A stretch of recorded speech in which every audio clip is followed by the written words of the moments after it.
This is the Dean of the College of HBCU Sports, Kenyatta Cavill of Dr. Cavill's Inside the HBCU Sports Lab with Mike Washington and Charles Bishop.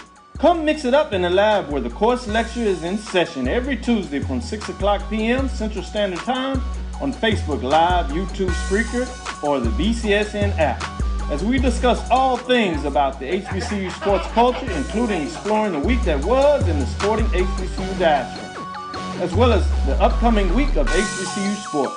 With me, the Dean, the College of HBCU Sports, on Dr. Cavill's Inside the HBCU Sports Lab with Mike Washington and Charles Bishop. Course lecture dismissed.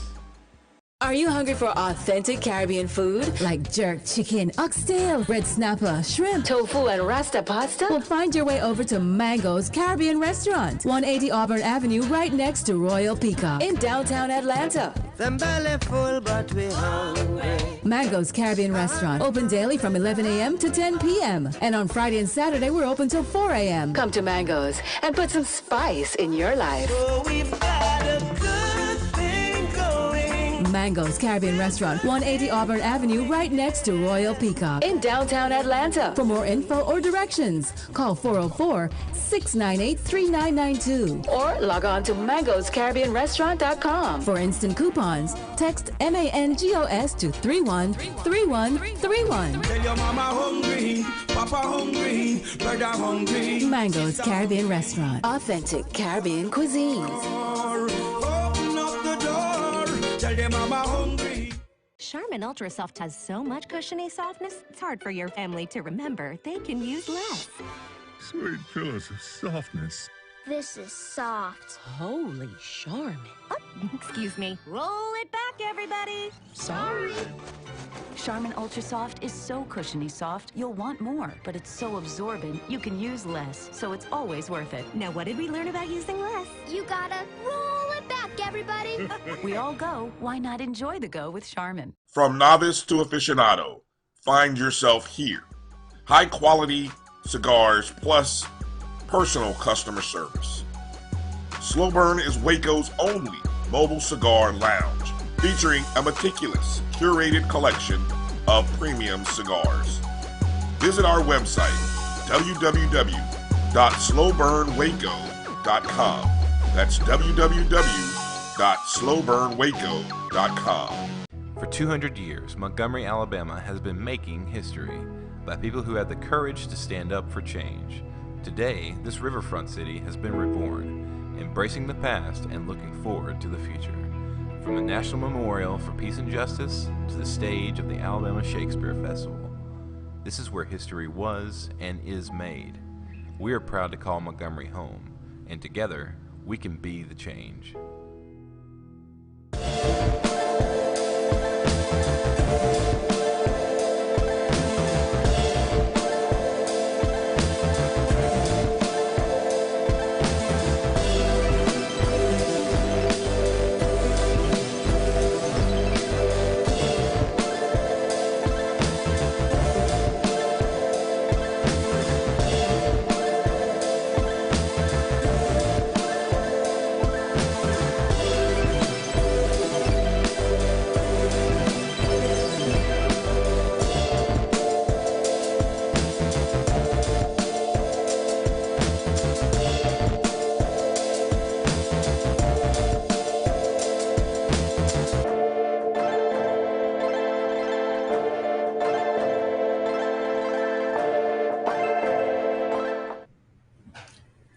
A pleasant good morning to everyone, and welcome to another edition of the Coles Brown Show right here on the Black College Sports Network. Yours truly, Coles Brown, joined by guest co-host Charles Edmonds of the Alcorn State Radio Network. Today's guest menu is simply looks like this.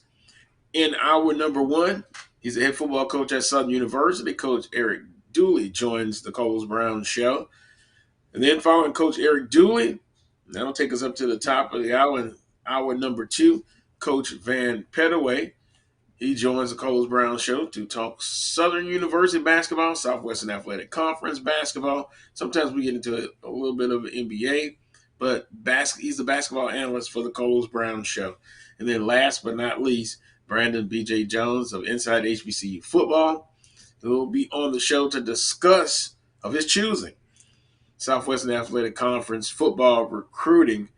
And I guess if you look at it, when I look at recruiting, it's needs versus wants, and then how you balance the two. Whether it's Alcorn State, Southern University, they make an assessment early on what they need to replenish the roster, and then they attempt to address needs, and then after needs, maybe you have some wants. Hey, you may see someone after you fulfilled all your needs that you want in the program, then you go after that player. So we'll have Southern's list, the national signing date 2022. Coach Eric Dooley, Charles Edmonds, Coach Van Pettaway, Brandon B.J. Jones. We'll also look at Southern University basketball last week, and hey, on the men's side, they went 1-1. They went to the reservation, Longmont, Mississippi, and they lost a tough one by 4 points. The women went 1-1. We'll also get into a little bit of Jackson State pulls out of the Southern Heritage Classic. That has sparked a lot of conversation on social media. Southern University's 2022 schedule is out. Also, you've been asking what's going on with flipping recruits. I'll just simply say that's been going on the Power Five and all over college football for a long time, but now it seems to have really you're kind of seeing it on the FCS level, and I'll just have some thoughts and opinions about that. Southern University, the Jaguar Sports Network, they launched that where you'll be able to now see sporting events across the spectrum. Charles, good morning to you. How are you doing? I am doing fine, Carlos. I appreciate you asking. Here in St. Louis, where it's 13 inches of snow on the ground, St. Louis can deal with it a little bit. But trust me, if that kind of stuff happened down south, it would paralyze any place down south. You can't deal with it. I couldn't even. I didn't go out of the house here for a couple of days while the storm was taking place. By the time it was over with Thursday evening, I couldn't even open my door to get out. So it was that kind of snow, heavy snow in this part of the country. I guess, being from that area, do you ever get used to it? I mean, as you stated, in the deep south, that it would be disastrous. No, I mean, for me, I left St. Louis when I was 18. So growing up, I dealt with the snow, and we had heavy snow. I mean, so you deal with it, you adjust to it. Do you like it? No. People can't drive in this stuff. I mean, you're slipping and sliding. The thing is, we had a sheet of ice first. We had an ice storm first, then the snow came. So you had all this snow, and then it was over a sheet of ice. My vehicle was covered with ice for at least a day and a half. So it's, we got a little bit of everything: snow, ice, sleet. It's sunny today. It's going to warm up a little bit, so some of it will melt. But definitely, Mother Nature had its impact on us the last 72 hours. Yeah, Mother Nature is undefeated, and you have to deal with it. Southern University basketball, as we kind of get now deeper into the Southwestern Athletic Conference race, last weekend, Southern, both men and women's basketball teams, they were on the road. Southern University goes to Alcorn State, and they defeat Alcorn State 65-40. Amani McWayne with 13 points, Raven White with 11 points, and Genovia Johnson with 10 points. Charles, you win by 25 points on the road. Doesn't matter about the amount of how many points you won by. It is often so difficult to win on the road, but Southern University is able to go in to Longmont, Mississippi, and take care of business on the women's side. Yeah, and it was a combination of Southern really shooting the ball well, and the Lady Braves right now are really, really, really struggling. We're without Tanae Griffin, who went down, who was our starting center, freshman from Minneapolis. She went down with a knee injury, was in COVID protocols, and she's going to be out for this road trip coming up. And so that's a huge loss for us. And we're playing hard. There's no question about it. We like to get after you defensively, but now that's kind of fallen by the wayside. So when you're not creating turnovers and opportunities, you're not getting many opportunities. And then when you're struggling to put the ball in the basket, which has been kind of the case all year long for us, maybe with the exception of the Alabama A&M game in which we were able to knock down some shots. It's really been a struggle for this Lady Braves team. We're a little thin numbers wise. Our rosters are depleted a little bit. So there's a lot going on. And if we're not careful, the top 8 in the standings make the tournament. And right now, if the Lady Braves aren't careful, they're not going to make the tournament. And you got 2 games coming up that aren't going to be easy. The Clemens Arena, Pine Bluff today, Valley. Then you come home, FAMU, Bethune, then Jackson State at home. By the time we get through all that, we may be out of the running. I hope that's not the case. But we got to get it going under some very difficult circumstances. But give Southern credit. I mean, from the door, they shot lights out. They defended, and we just couldn't get it going. The Southern women's basketball team, pretty much, except for kind of the slip up with Grambling State, they basically been consistent. And then game 2 of the road swing, they go up to a formidable opponent in Jackson State women. And basically, Charles, I said it last week, Jackson State is the best team in the conference. And Southern went toe-to-toe with them, but they drop a heartbreaker to Jackson State 66-58. And they went toe-to-toe with Jackson State. They really did. But at the end of the night, Jackson State comes away with an 8-point victory. Genovia Johnson led the Jaguars with 17 points. Hunter Diamond, 11 points. Nakia Kinsey with 8 points. And Tanisha Metcalf with 5 points. But quite simply, Jackson State still undefeated in the conference. That is probably that 8-point victory, the lowest amount of margin of victory in their conference game. But they are number 1 right now. There's no doubt about it. And unfortunately, Southern and Jackson State, if they meet again, it will be in the SWAC basketball tournament because they don't play again in the regular season. But hey, give credit to Coach Reed, Jackson State. They are the best team without a doubt. Maybe now you're looking at the race for 2 and 3 coming up. Absolutely. I mean, I kind of look at Jackson State women's basketball kind of like Jackson State baseball. We know what Jackson State baseball team did. They were 24-0 in the regular season. They get all the way to the championship game. You know what happened? They were pretty dominant. And it's probably even more so with Jackson State's women. Now, granted, the first half against Southern University, it was a game. And I've seen at times in which Jackson State kind of takes her foot off the gas. Misha Williams doesn't get involved. She got to touch it every time down the floor. It starts with her, but they've got so many shooters around her in which she may not have one of her best games, but when you got Rogan and those other players that can put the ball in the bucket, it makes Misha's job that much easier. But you got to give Southern credit. I mean, Southern pushed them. Southern challenged them. And I think if they meet again, I think it's going to be a good contest. And I do think Coach Funches will make the adjustments. And I think Southern University is going to be that team that could possibly push Jackson State down the road. Hate they're only playing one time. I would love to see that matchup down at the F&G Clark Center because I'd like to see how Jackson State will handle that environment down there. But that's just, the kind of schedule that you got. Some teams you're only going to see once. So I think that makes it even more tantalizing if they meet again in the tournament. And if you look at it, we've often talked about it. If you can kind of split on the road and serve home, take care of the home court, it puts you in the position to be successful and achieve your goals. And, hey, Southern University right now, and then just being consistent.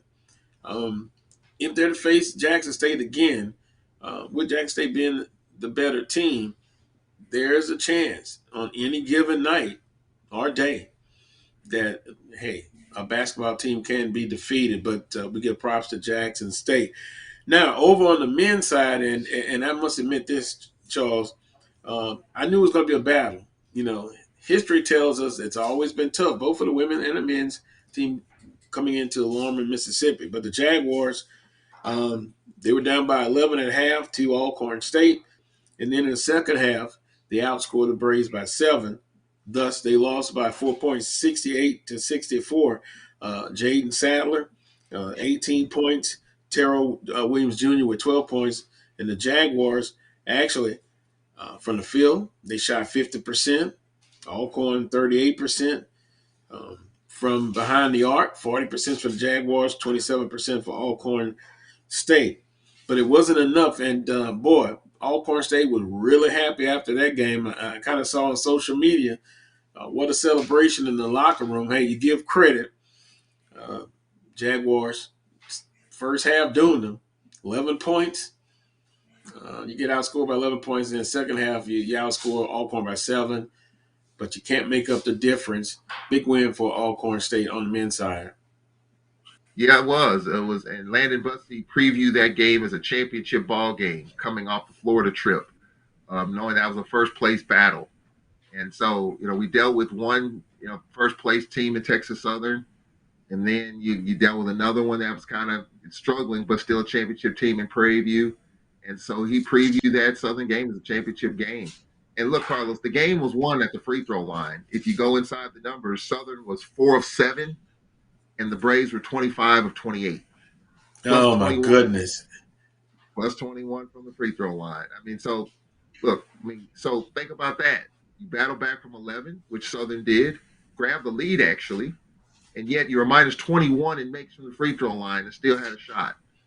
But, you got to give the Braves credit for staying with it, for not panicking, for being poised. And, there have been times in which we've let some of those games slip. We didn't. But then, of course, 2 nights later against Grambling, it was a totally different story in which we missed 9 free throws and therefore lost the game by 7. So I think the roller coaster ride of the top teams in the league will continue. And I think every game, Southern's going to Valley today. That's not going to be easy facing Caleb Hunter. It's not going to be easy for us either, as we got 2 of the top 10 scorers in the conference over at Pine Bluff. So I think, going forward, I think the race is going to be really, really intriguing. Very intriguing indeed. Want to say good morning to everyone who's watching. Willie says, I keep hearing all teams will go to the tournament, Charles. I haven't heard that. Willie also said SU girls will have to get better at the free throw line. And if I can, let me go back to you. You said something about the free throws and the disparity. And a lot of times people will talk about that as far as officiating and what have you. But I always believe when you're on the road, you can't let it come down to maybe a call or a missed call. What do you think about that? But the disparity in the free throws. I think when you're on the road, that's more likely to happen than not. You do get some games in which the free throws are about even within 5 or 6 of each other attempts. But most of the time, are you going to get a game in which Southern was 4 of 7 and the Braves are 25 of 28? You're not going to get that type of game that often in this conference. I think what that tells you is that the Braves were more of the aggressor at times. And when you get aggressive, you get to the rack, you get to the cup, you get the fouls, and you get to the free throw line. And that's what the Braves have done all year, even in non-conference. They played hard. In non-conference, you don't get those calls. But in conference play, a lot of times you do. And so I think the Braves were just more the aggressor in that particular game. And there have been other games too. And, when we played Bethune-Cookman, we were 21 of 23, and Bethune-Cookman was 9 of 16, and that was in Daytona. So that's another case. Yeah. So, if you look at, just looking at the Braves situation over a 3-game period, we shot 90% from the free throw line. If you look at Southern, if you look at FAMU and Bethune-Cookman, we were 67 of 75. If you do the math, that's 90%. So when you do that, and we lost one of those games, and that was FAMU. So I think, free throws are a huge part of it. But I think when you're on the road, every coach in the country understands that you're probably going to lose the free throw battle on the road. But you got to do other things. You can't turn football. You can't turn the basketball over. You got to hit your shots. You got to crash the glass. So I think if you do those things, you'll get to the free throw line. But on the road, that's just so tough to do. Yeah, I'm looking at some of the comments. Varick says, questionable charging call late in the ball game made a big difference. Willie says, against the Jackson and women's basketball against Jackson State, free throw, missed free throws. Again, it is the difference. So it's kind of, you got to hone in on the little things. But once again, when you're on the road, you got to look at it as, hey, we can't get it to the point if it's late in the ball game where we put ourselves in a position that a controversial call or a missed call, and hey, I've for years have talked about where you have 3 officials now in the basketball games. You remember, Charles, it used to just be 2 officials. You have one on the baseline, then out on the side and out on the perimeter. And I'll be honest with you, and it used to burn me up, and it's just me. A lot of times that official on the baseline, maybe he can't see, his vision is blocked, but he'll defer to the perimeter official. But all that to say this, free throw line, those are exactly what it says, free throws. You got to cash in on free throw opportunities. And on the road, you've got to make sure when you're playing that you don't put yourself in a position that a call or lack of a call, you don't get it, kind of puts you on the under the L. But hey, oh yeah, it was a tie game at 2-minute mark. A questionable charge call went against Southern, and that the game changed at that point. That's what Varick says with Southern and Alcorn State. But Southern goes back on the road against Jackson State, and they win by double digits, 75-64. 4 players in double figures. Ron Whitley with 18 points, P.J. Bird with 15 points, Tyrone Lyons with 12 points, and Terrell Williams Jr. with 10 points. So, with that being said, Charles, 1-1 on the road, lost at Alcorn State. They're able to bounce back against Jackson State. And just my opinion from the outside looking in, it's been really tough for Jackson State. And because they've had success in other sports, question to you, do you think the pressure's on Jackson State's men's basketball coach? I think it is now. They got some early, they struggled against Alcorn. They struggled on the Bama swing. They struggled in Florida. They kind of got it going a little bit at home, and now they're kind of sliding the other way. I do think there is some pressure, and I've talked to some people a couple weeks ago about it, and at that time, they hadn't heard any whispers about that situation. But now I think with every loss, I think that, it's getting a little louder. Wayne Brent's done enough at times in which you could say, okay, he's good. But right now, it's not good. And unless they get it going, it's going to get worse. I mean, they go to Valley today. It's going to be rocking at the Harrison Complex. They're going to be looking at Caleb Hunter, one of the top 10 scorers in the league. If he gets off the way Jackson is struggling to score and defend at times, it's going to be a tough day over there. And then coming over to Pine Bluff is going to be tough. So, I mean, winning's contagious, losing is contagious. And Jackson State right now has hit a big-time rut. And this was a team that was, flying high last year. Now they're barely getting it off the ground. It's tough sledding for Wayne Brent. With every loss, the growls are going to get louder and louder. And then to answer the question, Carlos, about the tournament, I was told that the top 8 teams in the standings will go to the tournament. Not every team, the top 8. So just take a look at the standings, take a look at where your team is. The top 8 go, the bottom 4 out.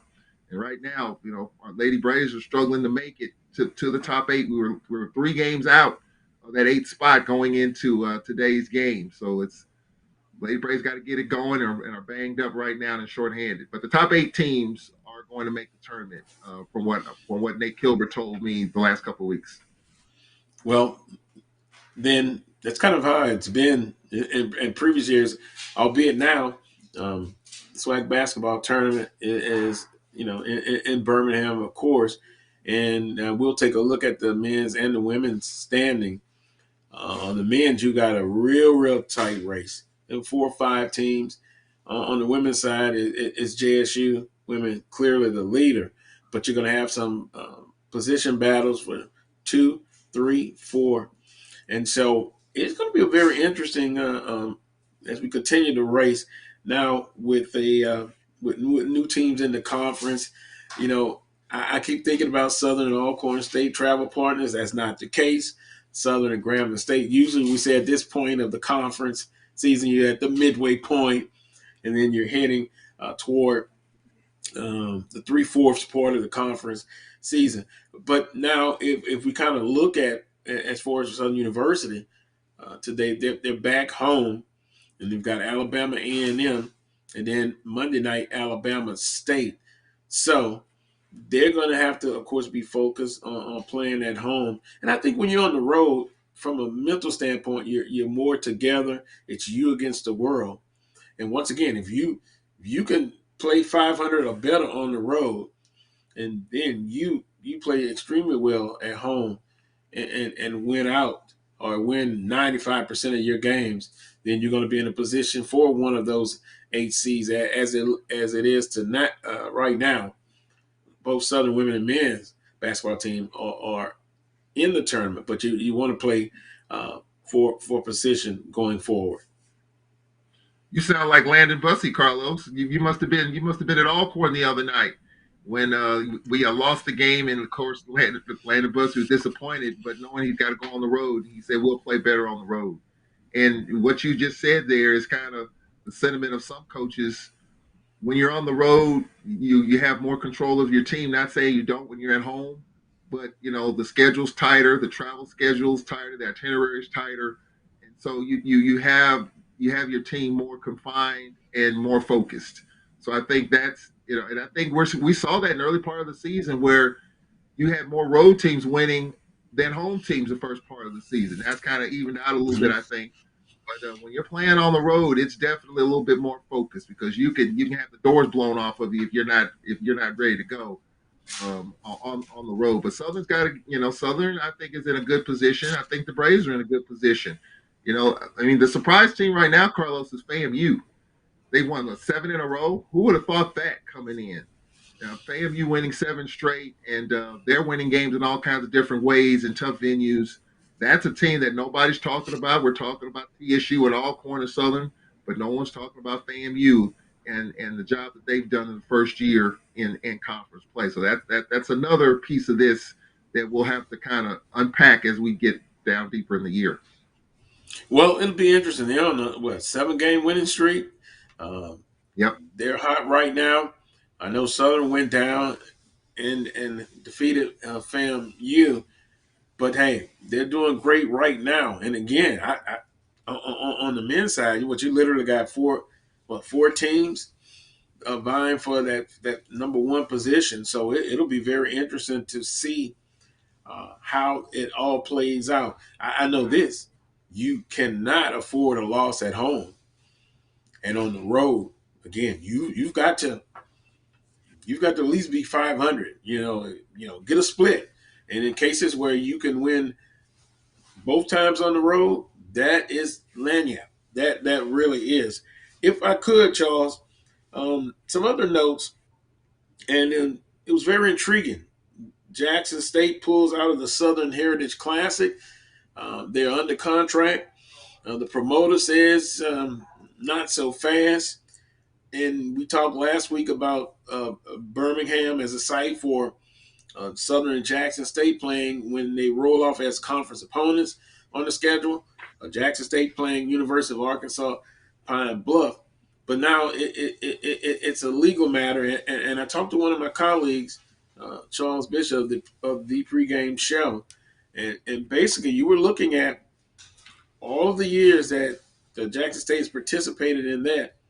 It's just, in his opinion, just not, financially, it's not as rewarding anymore. Then you have Tennessee State president basically saying it's disappointing. We had to find out from third party that Jackson State was pulling out.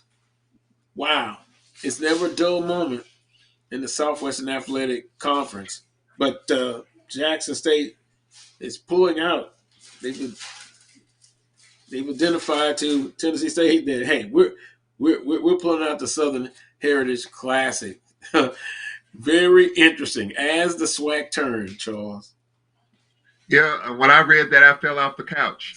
I couldn't believe Literally. it. I mean, that game is. I think that's one of the bigger games in the city of Memphis. You know, Tigers play there at the Liberty Bowl. I think that's a huge game for that time of year. And I didn't know what the financials were of the game, and I didn't know how it kind of came about. I've read the stuff on social media where the SWAC got involved first. And I was told, I did a little digging yesterday, Carlos. I talked to someone that's close to the situation. Actually, Jackson State reached out to the conference to kind of make this happen. And on social media, some people were saying the conference, made the first overtures. It was actually the other way around from a very good source that has good knowledge of this. Obviously, for Jackson State, they're looking to go bigger, and they're looking for bigger payouts and bigger paydays. So when you look at what the Southern Heritage Classic was bringing them, I didn't know what those were as compared to what potentially this SWAC Classic is going to bring you. I think they have to look at it and do what's in their best interest. Interesting that it's going to be in Birmingham. Interesting from the standpoint of, why Birmingham, why Legion Field. We know that's where the SWAC offices are, and a lot of the championships have been there. So I kind of get that. And that's been talked about quietly over the years, having more championships, more SWAC events in Birmingham, whether at UAB or whatever the case, Fair Park or Legion Field. They're getting new lights at Legion Field. They have a new stadium in Birmingham. So no longer Legion Field right now, other than maybe some high school games and the Magic City, is just kind of sitting there. So I kind of get it from that perspective. But I'm going to be interested to see if the game, when Jackson State's playing Southern, and let's keep in mind now, in 23 and 24, Southern and Jackson roll off each other's schedules. We've had this discussion of whether or not you should still play some teams when they roll off each other's schedules. You and I have talked about this years ago. Some people think it shouldn't be the case. The conference has had the position, going back to two commissioners, that, hey, if this is an opportunity for schools to make money, go ahead and play. If Alcorn and Alabama A&M, because we're in the West, if they decide to play and when the games roll off each other's schedules, the conference should try to help with that if possible. So I'm interested to see, once these games get played in Birmingham, once we get the financials, and I'm sure we will know, people will put it out there, whether Jackson made more money doing this as compared to staying in the Southern Heritage Classic. I didn't know what the financials were. I didn't know what their pay date was until I saw it. So I'm interested to see. It is kind of disappointing as a fan of the SWAC. I thought they would get more than that. And so I think that's what Jackson State's looking at too. I mean, they're like, for over these years, it hasn't been as much as we think. So you roll the dice. You see what happens with this SWAC Classic. If it generates what's anticipated, it was a good move. For Jackson fans, going to Memphis, that 200-mile trek was great. Beale Street and all that, you can't go wrong with Memphis too often. So I get that. But I think at the end of the day, with the product being better, it's about getting more money and more exposure. And obviously the SWAC Classic, they feel like that's where it's at. So I'm interested to see in the next year or so, when we have this conversation again, whether Jackson State benefited more so than they would have playing in Memphis. I'm just going to sit back and see, but I get it. It's a roll of the dice. It's always a chance that you take, but it was surprising to say the least. 350,000. That's kind of what the number I was told that Jackson State has made potentially when they play UAPB, and of course when Southern comes on the schedule 23 and 24, they have an opportunity right now, 500,000, but potentially to make upwards of 1.5 million. So you do the math, although it's potential, you can see where their mindset is going to go. And then as I close this segment, Memphis, the community, the business community, I'm sure they're going to feel it. They've had success with that Jackson State and Tennessee State playing there. So we'll see how it goes. We're going to take a timeout, and when I come back, scheduled to join with Coach Eric Dooley, head football coach at Southern University. We also put up the 2022 football schedule for Southern University. It's interesting to say the least. You're watching the Coles Brown Show on the Black College Sports Network. Nope. Come on, him? Ooh, I like him.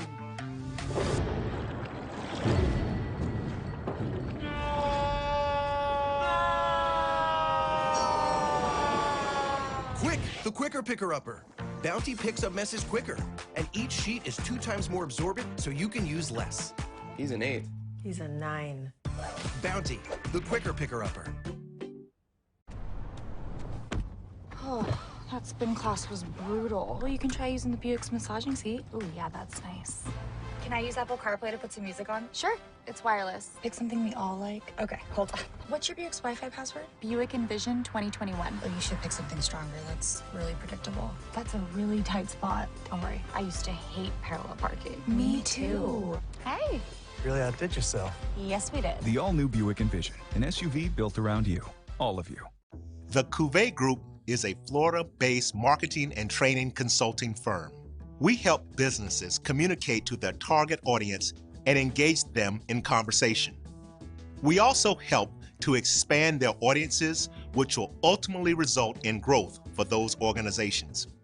In addition to being a certified constant contact specialist, my colleagues and I are also certified in John Maxwell Leadership Principles. We use these proven principles to conduct workshops, training, and private coaching sessions for individuals and companies looking to take things to the next level.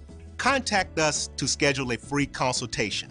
Issues today, don't delay, call Cuvée. Since 2002, Empowerment Resources, Inc., a nonprofit organization, has empowered more than 1,500 youth and adults in Duval and surrounding counties. Through its programs, Journey into Womanhood, Girls Mentoring, Life Skills for Teens, and Parenting Education Coaching. To get involved with programs, volunteer, or donate, visit www.empowermentresourcesinc.org. Follow us on social media, facebook.com/empowerment.resources and instagram.com/empowermentjax. Supermarket sushi, really? No. Wait, Troy, you work here? I'm never not working. Like Head & Shoulders Scalp Shield technology, up to 100% dandruff protection, even between washes. Never not working, huh? Oh, Troy, you're such a good teacher. Yeah, I know. Never not working. Never not working. Never ever not working. Are you serious? Never not working. Dandruff protection that's never not working. Head & Shoulders Scalp Shield technology. It's never too early to plant the seed, to share the tradition, and instill a sense of pride in your HBCU with your little ones. HBCU Pride and Joy Children's Boutique helps you share your school spirit with a wide selection of adorable kids' apparel and accessories officially licensed from your favorite HBCU. Visit hbcupridejoy.com and follow us on all social media at HBCU Pride Joy on Facebook and Twitter.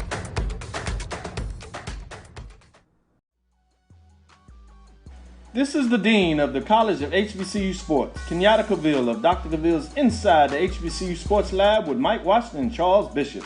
Come mix it up in the lab where the course lecture is in session every Tuesday from 6 o'clock p.m. Central Standard Time on Facebook Live, YouTube Spreaker, or the BCSN app, as we discuss all things about the HBCU sports culture, including exploring the week that was in the sporting HBCU diaspora, as well as the upcoming week of HBCU sports. With me, the Dean, the College of HBCU Sports, on Dr. Cavill's Inside the HBCU Sports Lab with Mike Washington and Charles Bishop. Course lecture dismissed. Are you hungry for authentic Caribbean food like jerk chicken, oxtail, red snapper, shrimp, tofu, and rasta pasta? Well, find your way over to Mango's Caribbean Restaurant, 180 Auburn Avenue, right next to Royal Peacock in downtown Atlanta. Them belly full, but we hungry. Mango's Caribbean Restaurant, open daily from 11 a.m. to 10 p.m. And on Friday and Saturday, we're open till 4 a.m. Come to Mango's and put some spice in your life. So we've got a good thing going. Mango's Caribbean Restaurant, 180 Auburn Avenue, right next to Royal Peacock in downtown Atlanta. For more info or directions, call 404-698-3992 or log on to mangoscaribbeanrestaurant.com. For instant coupons, text MANGOS to 313131. Tell your mama hungry, papa hungry, brother hungry. Mango's Caribbean Restaurant. Authentic Caribbean cuisines. Open up the door. Tell your mama hungry. Charmin Ultra Soft has so much cushiony softness, it's hard for your family to remember they can use less. Sweet pillows of softness. This is soft. Holy Charmin. Oh, excuse me. Roll it back, everybody. Sorry.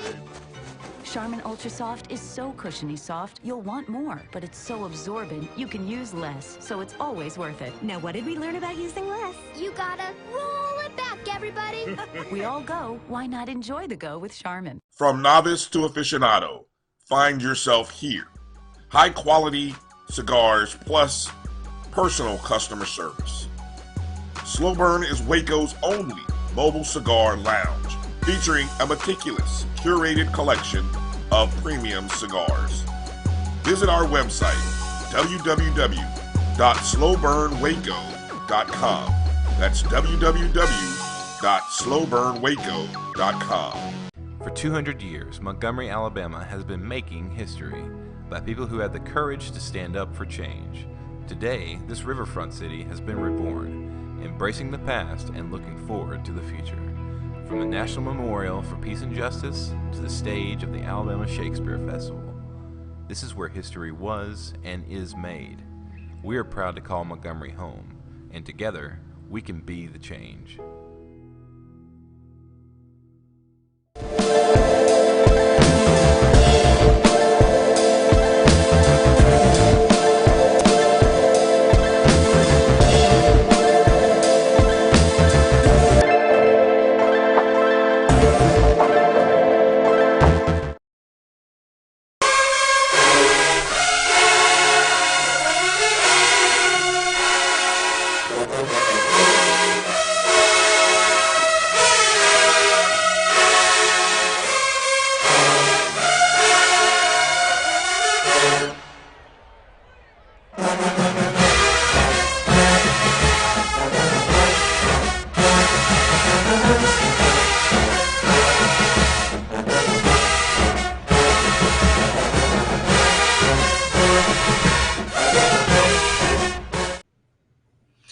Welcome back to this week's edition of the Coles Brown Show, right here on the Black College Sports Network. Yours truly, Coles Brown, joined by Charles Edmonds of the Alcorn State Radio Network. In a very short time, we're going to bring in Coach Eric Dooley, head football coach at Southern University.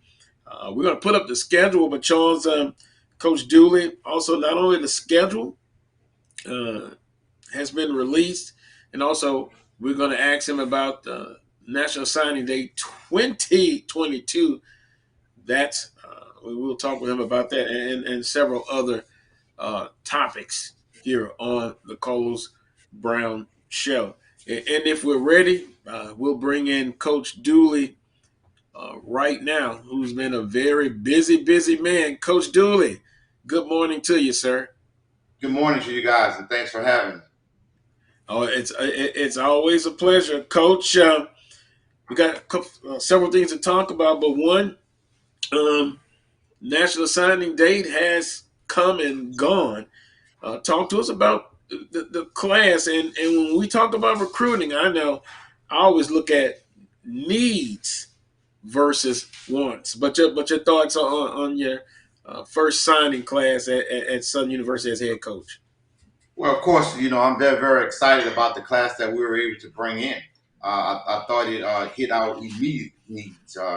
And that's what I go out. That's always an exciting time. I thought we addressed those needs, and I thought the assistant coaches did a great job in going out and get the guys that Southern University needed.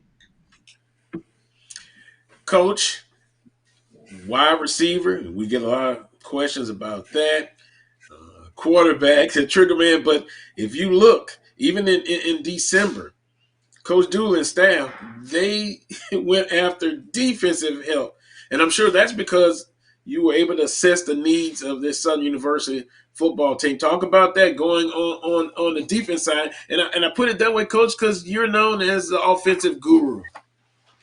Absolutely. We addressed the need early as far as a quarterback. They did have some quarterbacks that were returning, but of course we thought it was a need to go out and get some more quarterbacks because the style of offense that we want to run. But then more importantly, in this second signing period, we were able to address and get some wide receivers that I thought was much needed. When you look at the overall class, I thought we touched on everything that was needed and completed it successfully in getting those guys to come in with experience, with some high schoolers as well, and also some junior college transfers. Coach, why is that so important? Because I know, and I'll term it this way, is the temptation of going for immediate help, transfer portal, but the mixture of high school athletes, JUCO, and then transfer portal, wide receiver core. Why that way? Why did you choose that way to do it that way? Well, I think you have to be very, very careful. I know there's a new thing that's going on, and I call it active free agency. So you got to be careful with the guys that you bring to your team. I thought we were very, very selective. I believe in building relationships. So I was able to build relationship with those guys that are transferring. Then I was able to build relationships with the guys that are in the junior college. And also, more importantly, build the relationship with the guys in high school, because those are guys that you want to develop, and that's going to be really the core of your team. So the way that we go about doing things, regardless of who those guys are, I know everything looks good when you look at those guys coming from different universities, but everyone is not a perfect fit. And you say perfect fit. Yes, perfect fit. I'm looking for a perfect fit because I think that's what it has to be. So the guys that we were able to select to come and be a part of the Jaguar team, I thought it was a perfect fit. Charles Edmonds, I'm sure you're ready for a couple of questions for Coach Dooley. Hey, Coach Dooley, how you doing? I'm doing well. How are you, Charles? I'm doing great, man. I know this is the first time we've had a chance to talk, but congratulations on getting the gig. And as you talked about coming back home, this time of the year is always interesting, the early signing period. And of course, we just got through signing day. How much of a whirlwind has this been for you, just coming in, hitting the ground running like this? Because I'm sure you've been going 100 miles an hour. Maybe it'll slow down to 65 now that you got through signing period, or maybe not, because you're still trying to lay some foundation. So talk a little bit about that.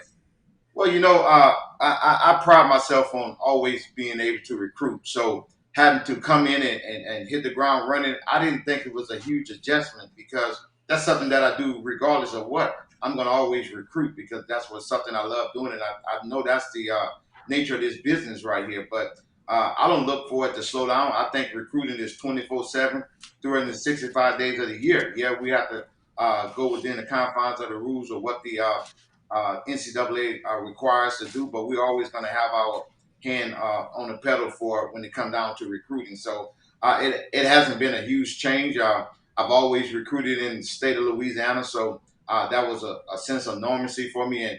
And the guys that I was able to get outside the state, I've always spoke with those guys. Again, it's about relationships, and I think we built some great relationships throughout Louisiana, throughout the states. So it's been pretty good for us, and we're just going to continue to recruit to assess the needs that Southern University needs. Coach, boy, good questions in. It says, can you ask Coach Dooley, is he done recruiting for 2022? And is he looking for more players in the portal? And if so, what positions do you need help in filling in? In other words, are you still recruiting for this class? And I've seen already, you and your staff, you're already looking into 2023. Yeah, you never turn your collar down to recruiting. I think you always recruit. But when you take a look at what we were able to bring in, I think we're ready to go. I think we can fill those plugs in with the guys that we were able to sign, and look forward to be very, very competitive in this upcoming season. So it's kind of like a twofold question.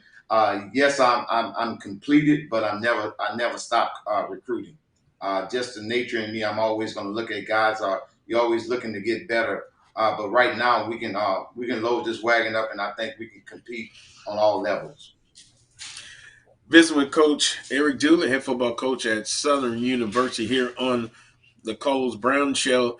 Coach, we're going to switch gears, but it's still football. 2022 football schedule was released this week, and we've got the graphic for everyone to put up, and we're going to kind of get your thoughts on nice picture there, Coach, on the schedule. Your thoughts about the 2022 football schedule?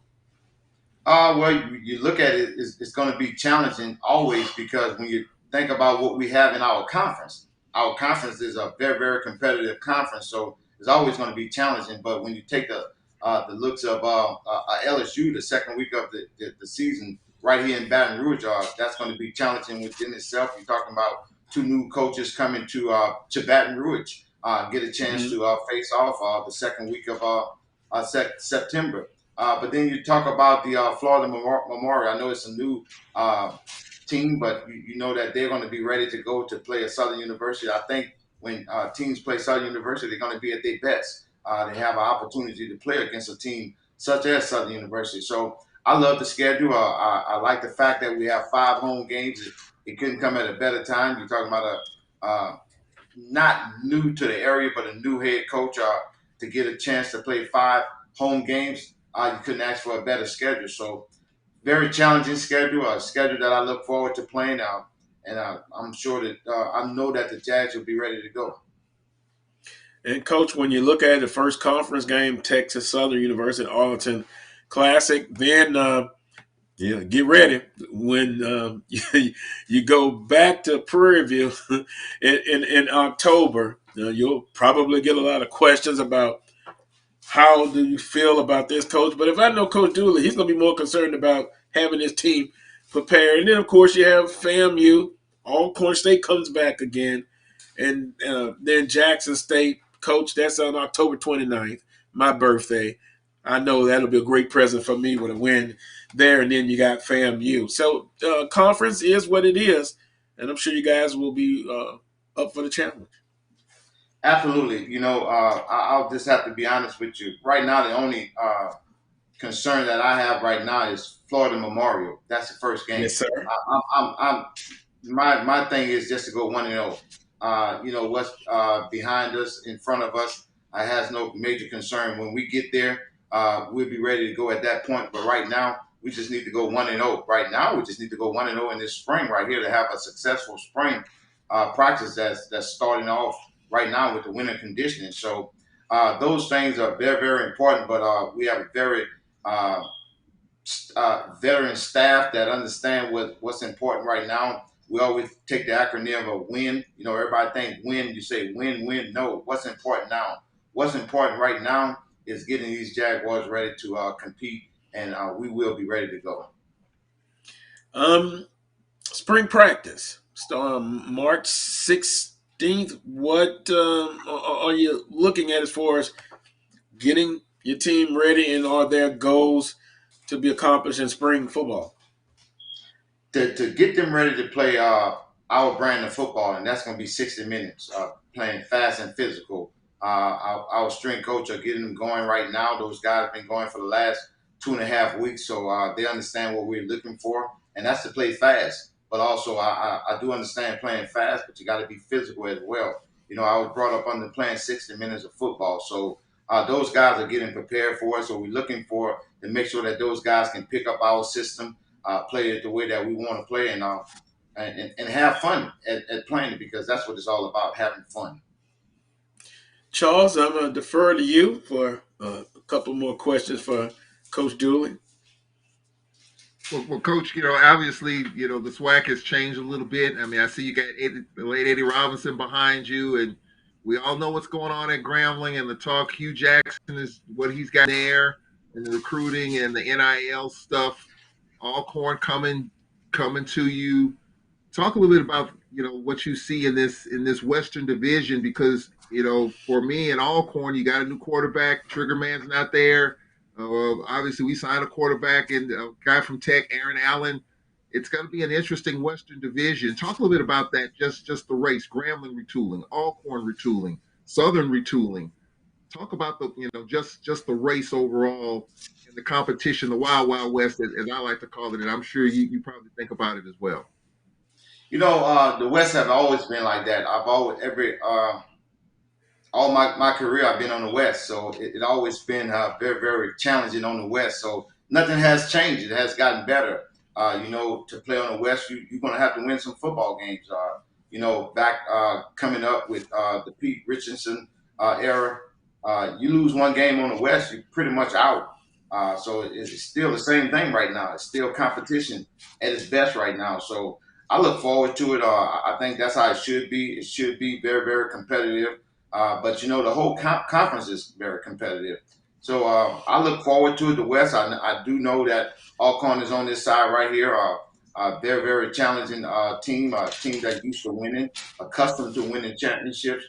Then when you take the likes of a Grambling, now you got Prairie View that's in the conversation as well. Then you take a look at Texas Southern. Those guys been playing some exciting football. And then not to mention University of Arkansas Pine Bluff. So we know we got our work cut out for us, but that's how it should be.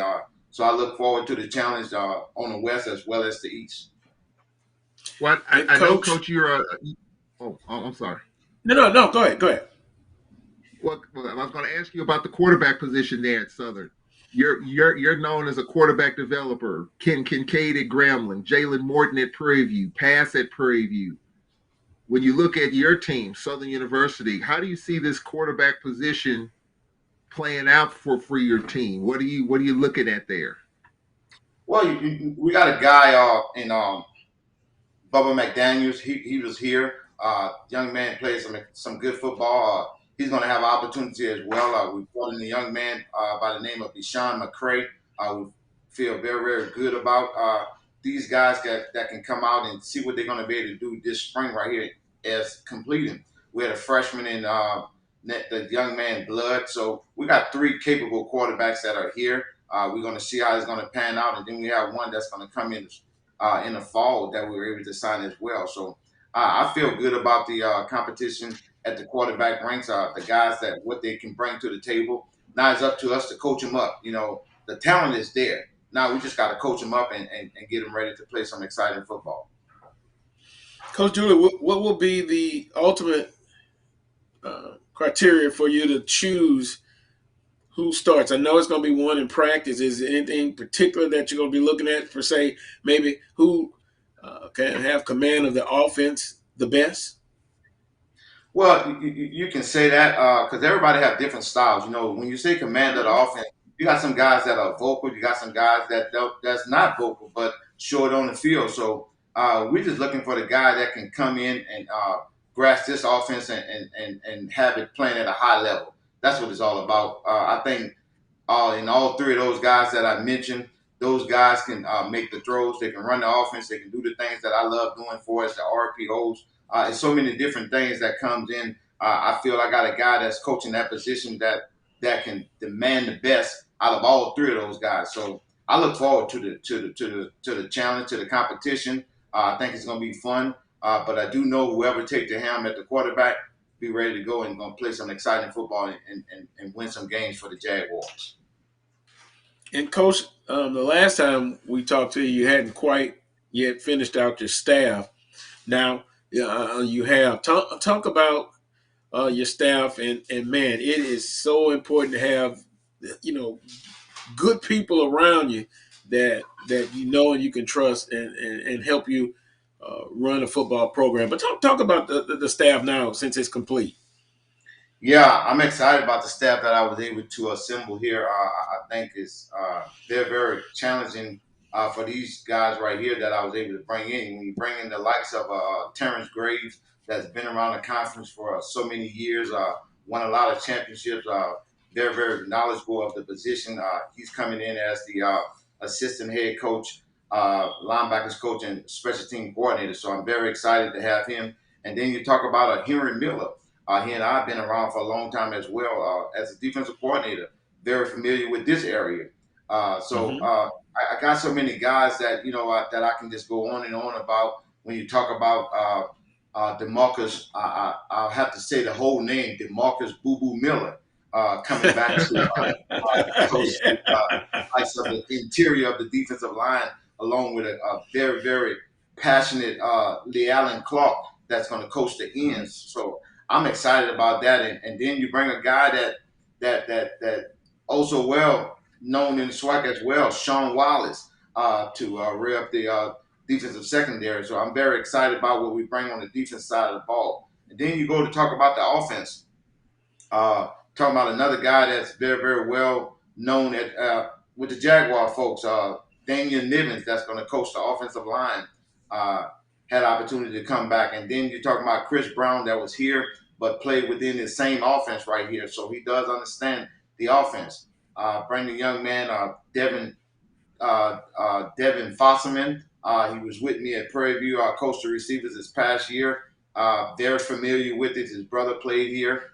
So he grew up a Jaguar, basically. Then we bring a guy, Fusilier, Dre Fusilier, that coached in this conference, coached at that other school that's up north, that's in the same state of Louisiana. So he's very familiar in this offense, played in this offense. And then, to top it off with the guy, Jonathan Williams. Man, I'm very excited about him as well. I had the opportunity to coach him in this offense. He played quarterback in this offense, so he understands it well and understand what I'm looking for.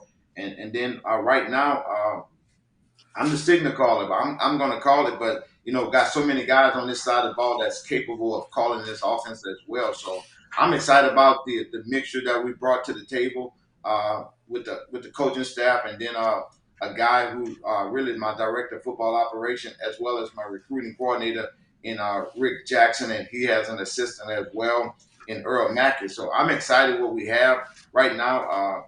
Everything looked good on paper in black and white. Now it's time to put it together, get on the field, and get those X's and O's. But it still comes down to the players. We talk about a lot of X's and O's, but if you don't have the Jimmys and Joes, none of that can work. So I'm excited. I feel good about what we were able to get together to lead this Jaguar football team. So now it's time to go to work.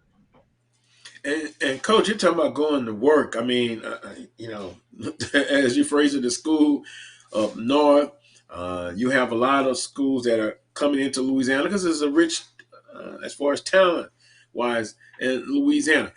Said that to say this, 2023, I mean, it's nonstop. Now you're already looking at 2023, and in some cases I see 2024 for some of the football programs. Your early analysis of 2023, a bumper crop for you in your recruiting areas?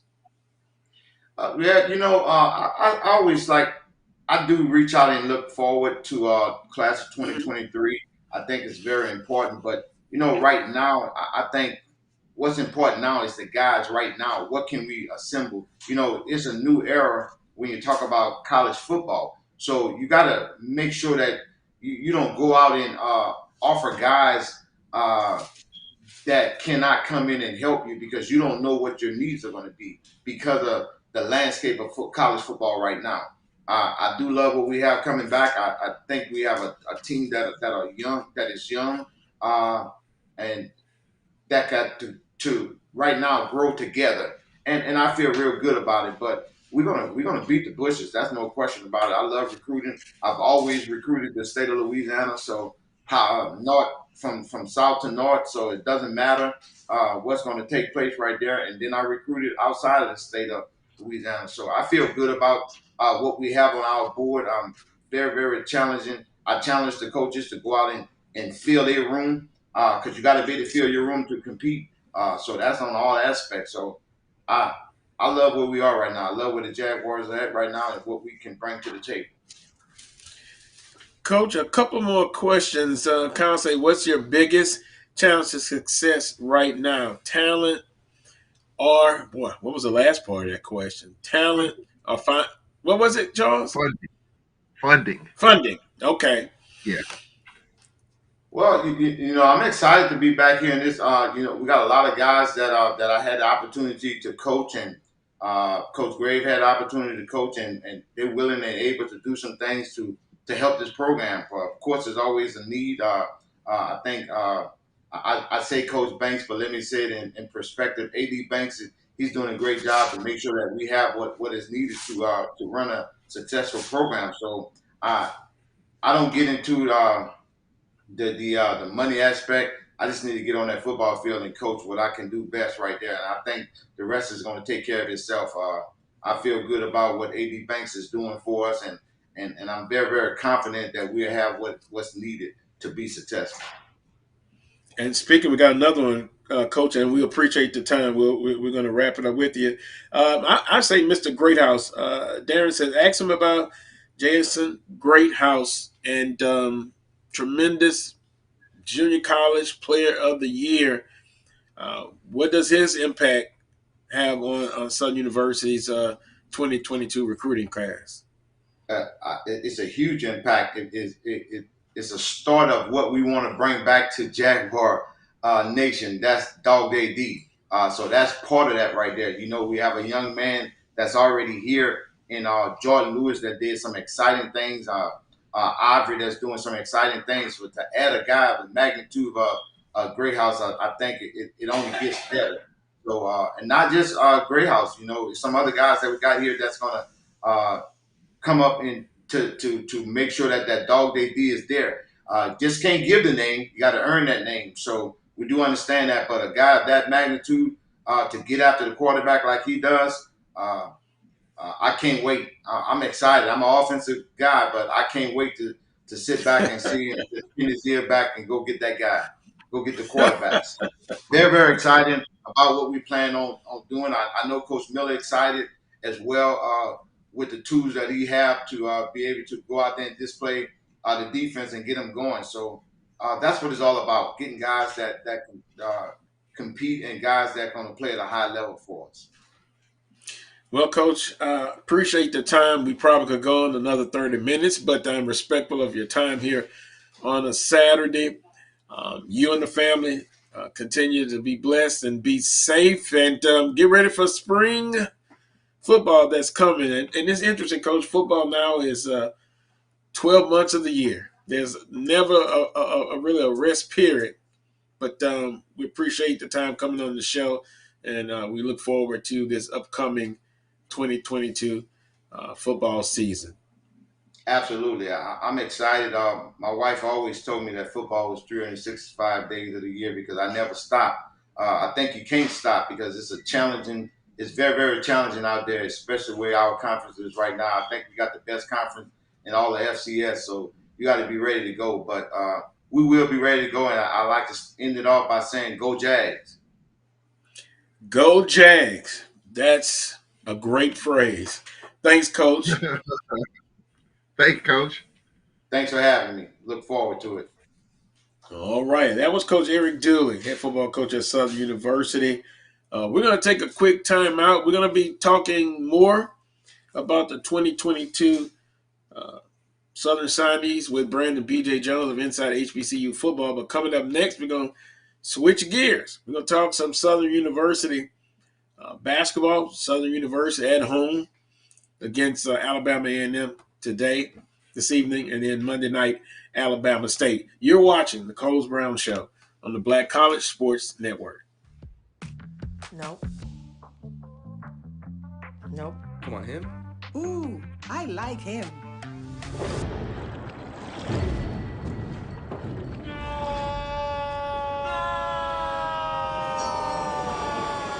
Quick, the quicker picker-upper. Bounty picks up messes quicker, and each sheet is 2 times more absorbent, so you can use less. He's an 8. He's a 9. Bounty, the quicker picker-upper. Oh, that spin class was brutal. Well, you can try using the Buick's massaging seat. Ooh, yeah, that's nice. Can I use Apple CarPlay to put some music on? Sure, it's wireless. Pick something we all like. Okay, hold on.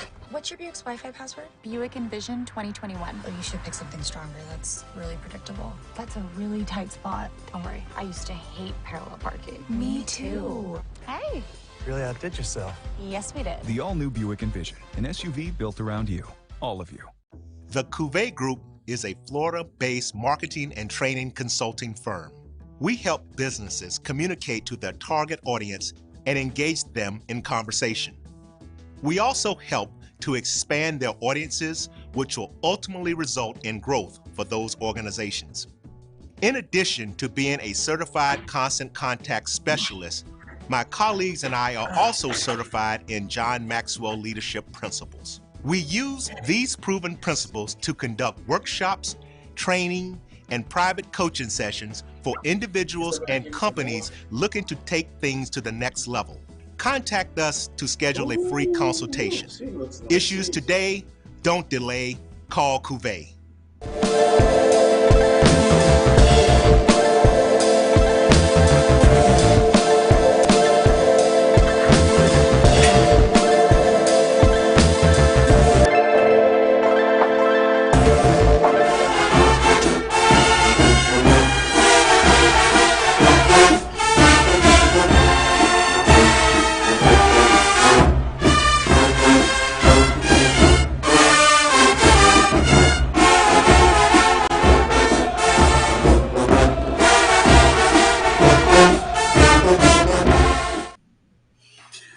Welcome back to this week's edition of the Coles Brown Show right here on the Black College Sports Network. I see you guys are smiling. I wonder why. That bad, huh? We're now going to talk some swag basketball with Coach Van Pettaway here on the Coles Brown Show. It's now we could say good afternoon, Coach. How you doing? Hey, I'm doing fine, Carlos. How you doing today? I'm doing well, Coach, but, man, I don't know. Maybe because I'm getting older. Man, it's cold. It's cold, and I couldn't be in St. Louis or Huntsville where I know it's a bit colder than Baton Rouge, Well, Louisiana. it's only about 24 degrees. It's not that bad. No. Carlos, I'll say this, Carl. Every time I go to Huntsville, Alabama, it's cold. Every single time. It never fails. In the spring, in the summer, it's cold. Definitely in October when we played in football, it's cold. It's always cold in Huntsville. Yeah. The first time I was able to go to Huntsville, it was a football game, and Coach Richardson was a coach, and Southern was favored. And I want to say it was Alabama A&M's homecoming.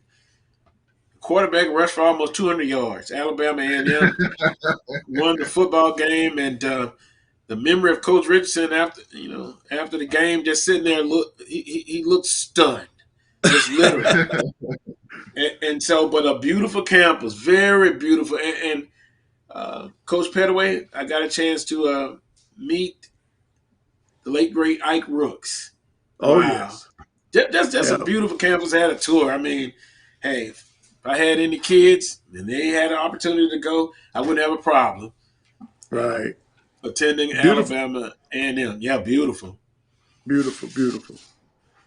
Well, Coach, we talked about last week Jackson State women, and they're doing well. They were able to defeat Southern University. They're still undefeated in the conference. On the men's side, we've got kind of a jam at the top.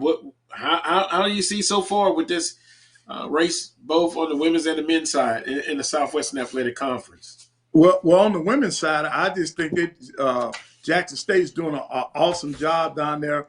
But, Southern, you guys are still in there, so it's not over.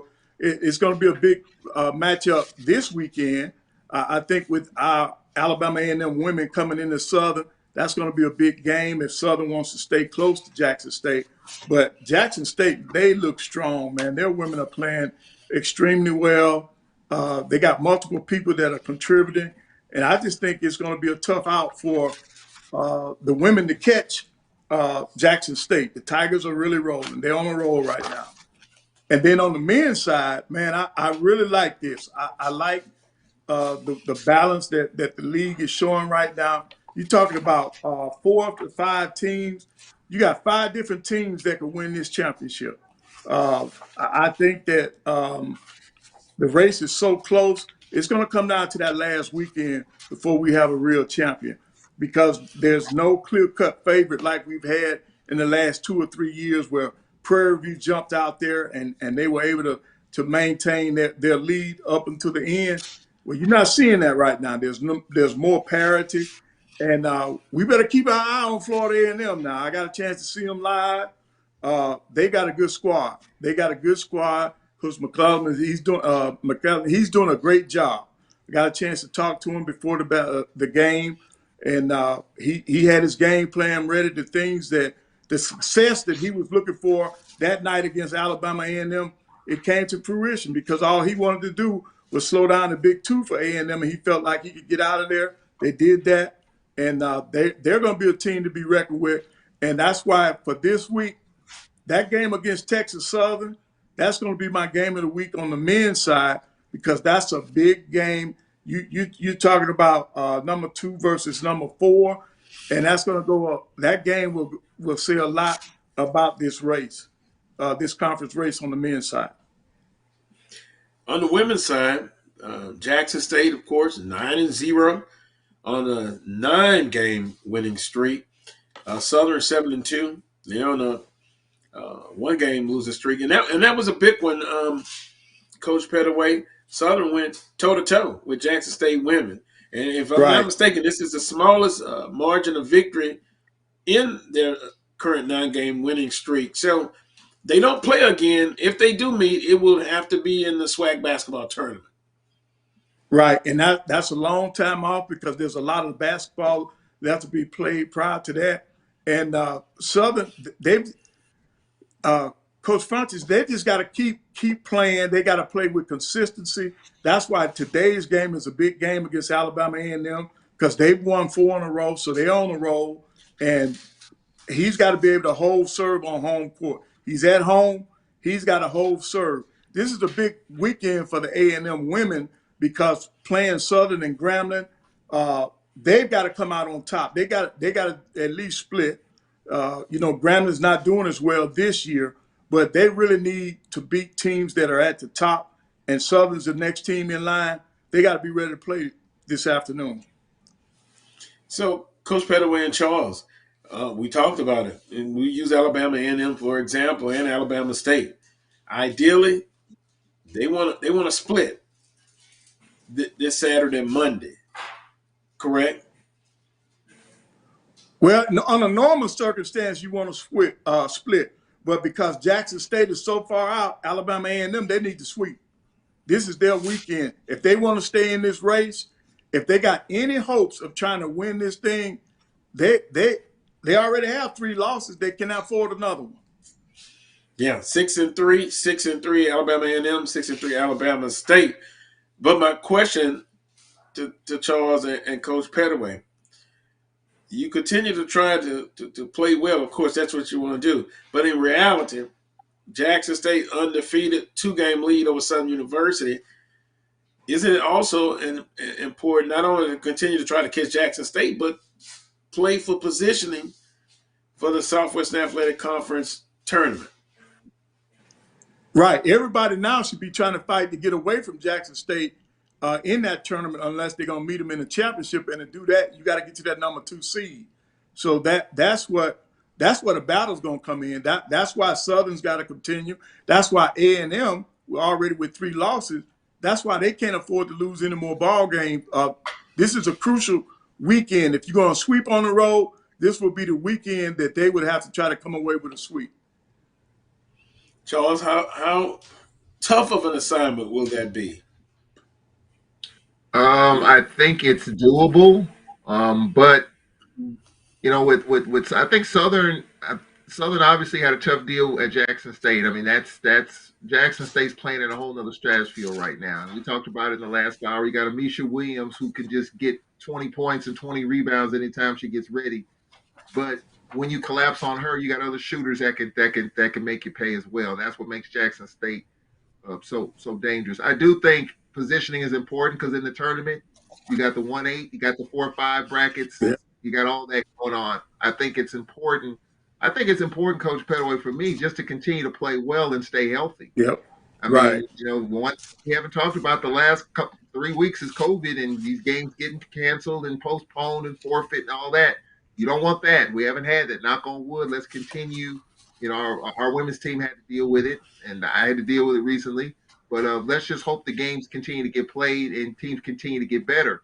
And Carlos, I talked about this too. I said this 3 weeks ago. Let's see what happens 3 weeks later as teams kind of get their mojo. I think you're seeing that clearly as Jackson State and everyone else right now.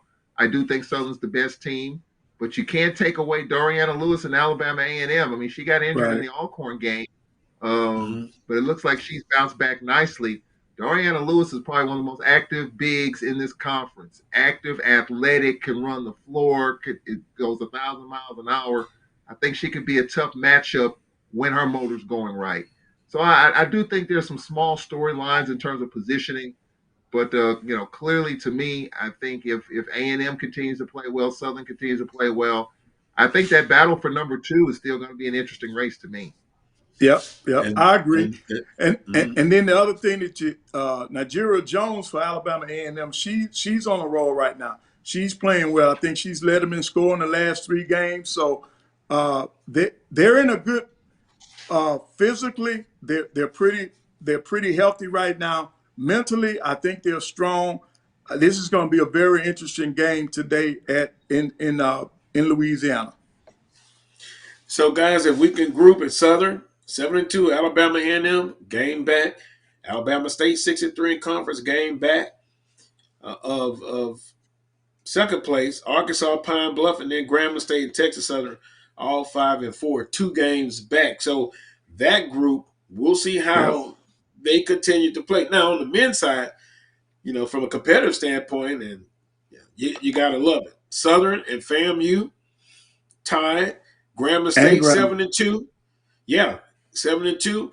FAMU on a 7-game winning streak. Grambling State on a 5-game winning streak. Texas Southern 6-3 on a 3-game winning streak, and then Alcorn 6-3. So Southern, FAMU, Grambling State, Texas Southern, and Alcorn State all vying for that top position. As Coach Pettaway stated earlier, I think it's going to come down to the last week, guys. Right, and see that's good for basketball. That's good for the SWAC because that means that we're going to see the best every time these kids hit the floor because all these coaches in the top 5 can let their kids know we can still win this. We're in it. So nobody's out of it right now. So I think that's good motivation for your kids. And we're gonna see some great basketball down the stretch. Coach Pettaway, I got a question for you. I'm sorry, Carlos. No, I go was ahead. going to ask you, Coach Pettaway, the surprise of 2 teams, FAMU, you talked about it, and Alcorn. We were picked to finish near the bottom of the conference, and now we were right there, had a chance to be in first place. Are you surprised at FAMU and what they've been able to do, and are you surprised at what Alcorn has been able to do? Well, I was surprised about Alcorn until I saw them in person. When I saw what Coach got them doing defensively, that's the reason why they're winning. They're winning because of their defense. They're getting easy shots. They're making the game simple by applying pressure on the defensive end, and they're forcing live ball turnovers, and they're scoring a lot of their points that way. And that's great. And for me to see FAMU this past weekend, to me, he just has a solid team. He's got a solid team. He can go at least 8 deep on that team. And we got 2 teams that nobody picked them to be in the top 4, and they're battling. So they have overcome the odds. They got their teams focused, and both teams are mentally ready to accept this challenge. And it's going to be a great stretch run. Texas Southern at FAMU, and then Prairie View at FAMU. After Monday, Coach, Yep. Will FAMU have a 9-game? Let me make sure I get it right. A 9-game conference winning streak. I don't know if he can handle both of those heavyweights in the same weekend. It's going to be tough. But playing at home, they might have an advantage now. They might have an advantage. That game against Bethune-Cookman will help one of the teams because it should not be as aggressive as FAMU. FAMU is a very aggressive team. It reminds me of one of the old Alcorn State teams where they got a bunch of athletes. They really get after you. They do a pretty good job on the defensive end. So if you have not seen them, you're going to enjoy watching them play. Coach, put you on the spot, and Charles, you can jump in as well. As of right now, who's the best men's basketball team? Is it Southern or is it FAMU? I'm going to still say Southern right now. I guess I've watched them more than any other team in the league. I think Southern, if they can stay away from injuries, they can stay away from this COVID. I think they're a better team right now. But FAMU is not that far behind. Charles? After hearing the Southern Alcorn game and after watching FAMU, I agree with Coach Pettaway. Right now, I'm going to give, just because of experience as well in this thing, I'm going to give a slight edge to Sean Woods and Southern University. Yep. I'll give that. I mean, for them to come back against Alcorn, a tough defensive-minded team, they were 11 down, and they came back and grabbed the lead in one of the toughest places in the conference, the Whitney Arena. And it was rocking in there, by the way, last Saturday. The band was there playing loud. So I'm going to give Southern the edge right now. Right. And see, Charles, Charles, when you talk about rocking, that I even said this on air last week. I had goosebumps from this past weekend at A&M.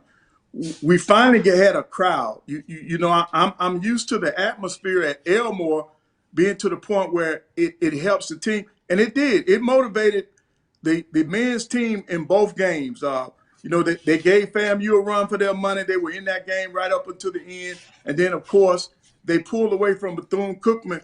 And to me, a lot of it had to do with the atmosphere. It was so loud in there. The students came out, and the band was there for the first time in 2 years. And it was a great atmosphere. It reminded me of the old days, back when I was still on the sideline. And I think if they could just keep that energy going, it'll really help the men's team because they're struggling right now. They're not playing with a lot of confidence. After watching them for this homestand, they're not playing with a lot of confidence. They're last in the league in field goal percentage and then in scoring. So they have a lot on their plate. But if we can get back to all over the SWAC, if we can get our home courts back, that's what basketball and SWAC basketball is all about. And I've lived it. I've seen it in both places. I used to feel going down to Alcorn playing in there because of the atmosphere. And the same thing at Southern. With that band, my ears will be ringing 2 days later after I leave there from that band. But seeing fans in the stands and fans cheering for the home team, that's what I like seeing. And I hope we can see more of that down the stretch. Yeah, it will be a good thing. FAMU and Texas Southern on NBA TV. That's really good as far as exposure. They've got a couple of games on ESPNU and NBA TV. Before I get to the recap of last week's women's and men's basketball game, I'm going to throw out another on-the-spot question. Who will end up being number 2 in the seedings on the women's side, Charles and Coach Pettaway? Pick one. Who's it going to be? I'm going to go with Southern University. Yep. I think Southern University, just up tempo style. I mean, this is a different style that I've seen from Southern University this year than what I've seen in years past. And maybe because this is Coach Funch's team now that Coach Pugh's moved on to Prairie. But Southern's a lot more, to me, up-tempo. It's not like 49-48. They're getting the ball up the floor and they're scoring points. And I think that plays to Southern style. So I think if Southern can get up and down and defend a little bit, I think they could give Jackson State a little run for their money. So I think right now, to me, Southern is a clear number 2. Well, I really wanted this weekend to get over with before I made a decision, because to me, that's why, I'm serious. I think it's a big weekend because you got both, you got A&M and State coming in on Southern, and this could make or break Southern. You know, if one of these teams or if both of these teams were to come into Baton Rouge and win that game, that's going to put Southern in a big hole that they might not be able to climb out of. But I agree with what Charles is saying right now. They might be playing better than any of the other two teams, even though they're coming off a loss, but playing at home is going to really help them. So I would go with Charles on this one, that Southern is the number 2 seed right now. Well, it's going to be interesting because we know we have a clear-cut favorite, but on any given night, that could change. And March Madness is coming up, and you can really see some upsets even in the conference tournament championships or conference tournament week. You can see some upsets. Last week, Saturday, January 29th, on the women's side, Texas Southern defeated Prairie View A&M 91-77. Last week, after the show, I was kind of going back and looking at some of the comments, and some people, and I'll put this to you guys. Coach Pugh at Prairie View A&M, has the magic worn off? Is her welcome now getting a little bit? Is her seat getting warmer? What are your thoughts about Coach Pugh? Much success at Southern University, but has quite honestly struggled at Prairie View A&M. But I think they need to give her time to get her own. You got to go through a recruiting class, and I don't think that's happened yet. So her seat might be getting a little warm, but they got to be patient. She doesn't have the same everything that she had when she was at Southern. So I think the Panther fans just got to be patient and give her an opportunity, because I personally think she's a good coach. You know, I think she's got to get the right personnel in there to play the way she wants to play. And I just think they just need to give her a chance. You think, Charles, the success at Southern is kind of got the Prairie View fans thinking, why not that success early on? Yeah, I mean, I get it. You have a championship level coach in Sandy Pugh going to another program that's won championships in Prairie View. I get it.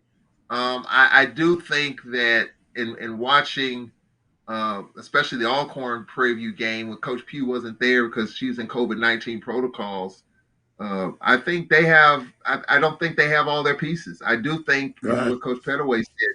It's they're a little bit underwhelmed right now. I don't think they have everything they need right now. The pieces aren't fitting. Now they got Alcorn transfer and Curtis Clark, who's a good scorer, that will give them some offense, but they're missing 2 or 3 pieces. And I think for them, I think it's going to take another year or two.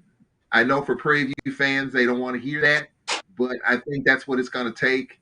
And I understand, because that's a championship program. What the Coach Cooper did over there, Coach Toyle, the lady over there that's now at SMU. I mean, that program's won, and they're not there right now. I just hope the Prairie View faithful give Coach Pugh some more time, and I do think in a couple of years she'll have what she needs, and then I think she'll be off to the races. But right now, all the pieces just aren't fitting, and I don't think she has enough pieces. Anyway. And Carlos, I think a lot of the noise is because they lost to their rival. They lost to Texas Southern. So, our fans, they're more up in arms when you lose to your rival than any other team anyway. So I think that's part of it. They just don't want Texas Southern beating them in anything. It can be marbles. They don't want them winning. So I think that brought some attention to it also, because of who they lost to. Well, those are important points by both of you guys to kind of stress patience, and sometimes that is something difficult for most people. That's something I have to learn, guys, to work on being more patient. Can you believe that, Charles? I mean, I still think they would work Oh my they would work for goodness. you. They would work for you as a Oh my director of goodness. athletics quicker than me. Maybe I could get Coach Patience is a Pettaway hired on. virtue. Yeah. And see, a smart person knows if that's something they need to work on. That's what they have to Right. work on. And speaking, let me just ask you this, Coach Pettaway. With the success Jackson State has had in football, baseball, Coach Omar Johnson, Coach Sanders, Reed, on the women's side, is Coach Brent in a tough position as men's Yes, he's basketball in coach at Jackson State? Right. He's in a tough position because the other teams are so successful. And their fans, they want to see the same success across the board. You know, they did pretty decent in baseball. We all know about football, that women are winning. So, yeah, it's the pressure because the other programs are doing well. They want to see all programs having the same type of success. So I think, yes, the pressure is there on Coach Brent, but I think as long as he's got I think his team still leads the SWAC in total defense. So as long as he stays true to what he's been doing and get him a couple more players in there, I think he'll be all right. If he can weather this storm, I don't know any details about his contract, but if he's not close to the end of his contract, he might have a chance to turn it around. I want to say, Charles, maybe this year, December of this year, is his last year of his contract. I'll make sure if that is the case, but that's what I thought. I mean, I remember him signing a 1-year extension.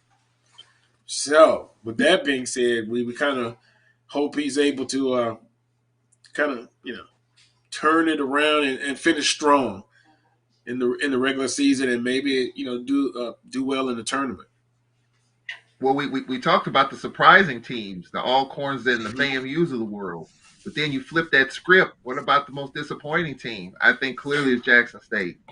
And I don't think anyone thought they would fall off the cliff like they have. I mean, they're a really physical team. They've got a physical interior, and they got a USM transfer and Gabe Watson who can knock down shots. They got McKinnis on the inside, so they've got the pieces to be more successful. But they just haven't been. I don't know if they've recovered from the COVID early in the year. They got a little run going, but that Florida trip really knocked a lot of life out of them, and I don't know if they've recovered from it. And they got to wake up because it's not going to be easy facing Caleb Hunter. You're facing two of the top 10 scorers over at Pine Bluff Monday.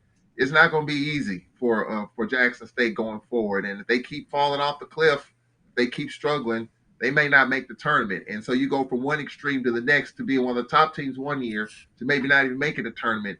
I think that's gonna really be a gut punch to a lot of the JSU fans. Yeah, that's gonna be Wade. Go ahead, Coach. No.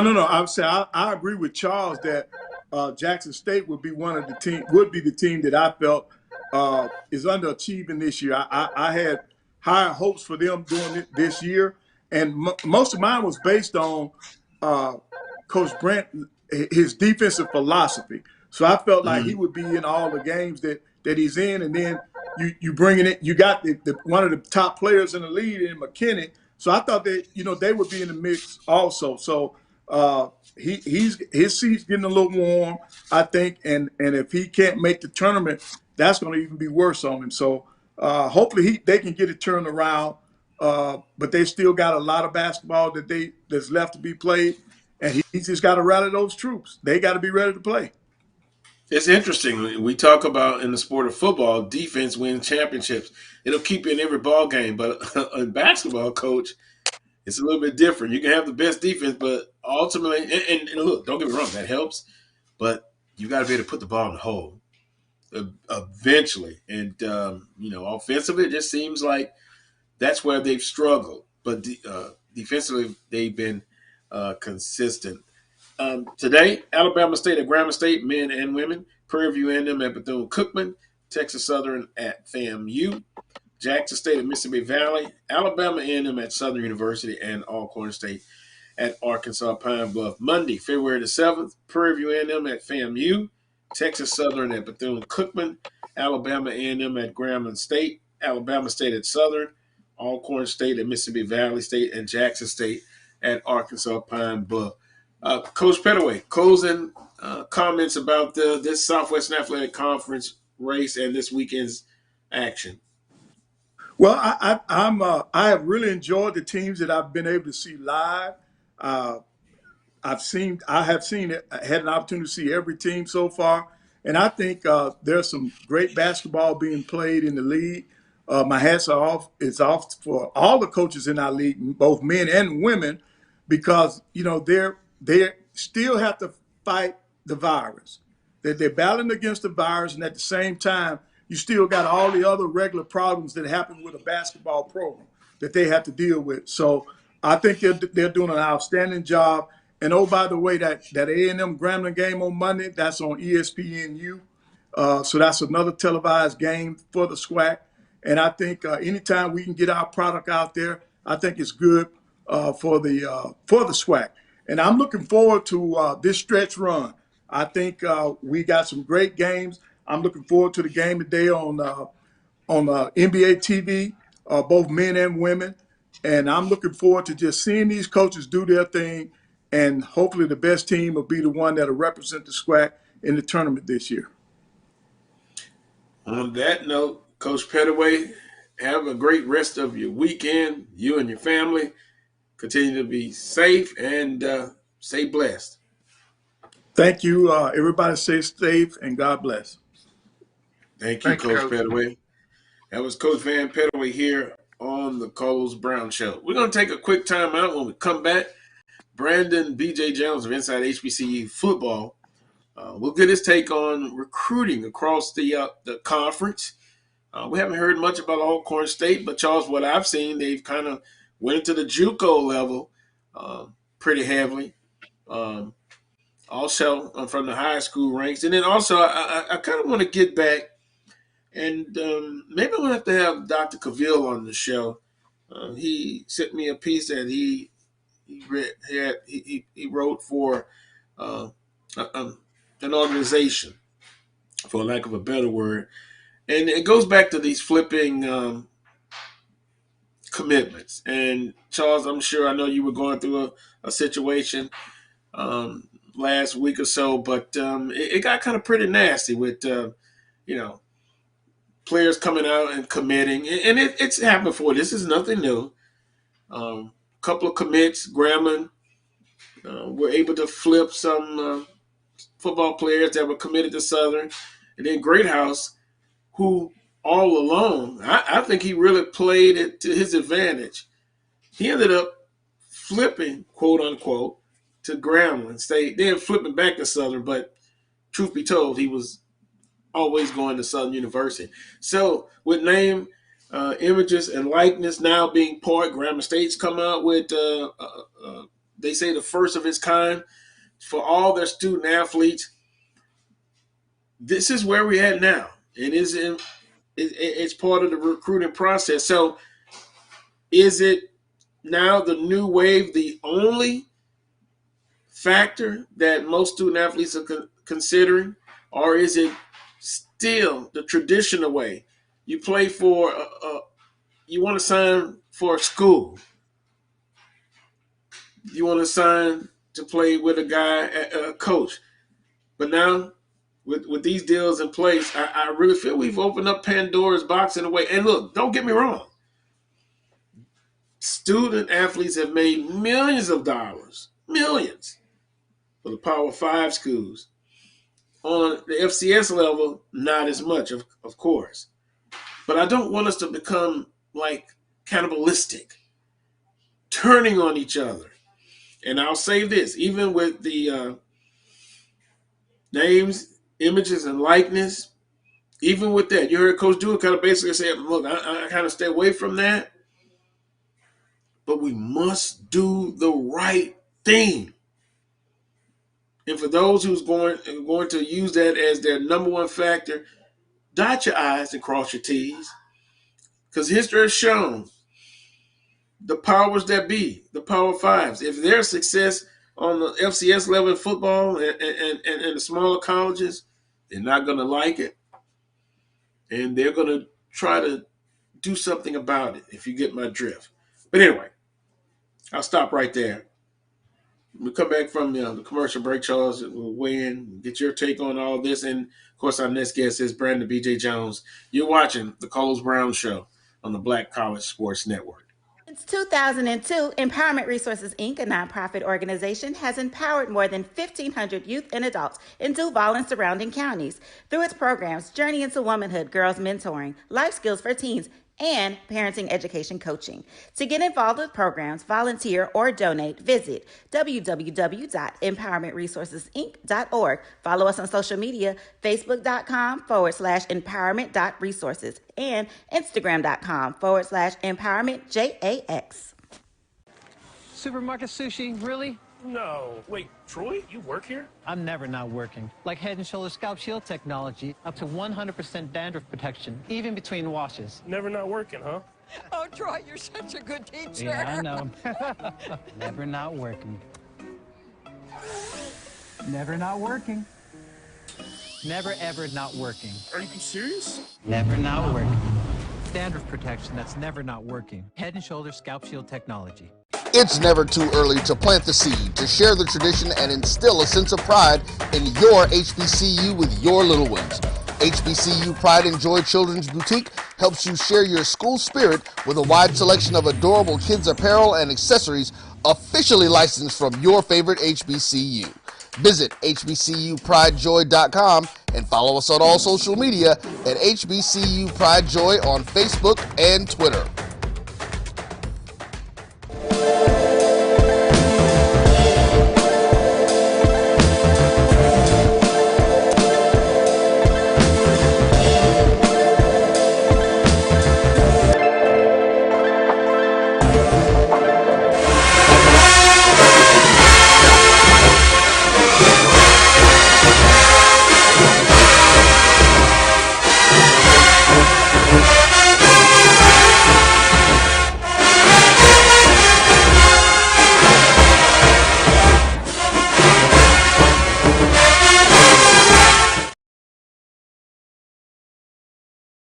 Of the Coles Brown Show right here on the Black College Sports Network. That song, We Are One. Yeah, we are one as HBCUs, but on the athletic playing field, it's a different story. We like to be competitive.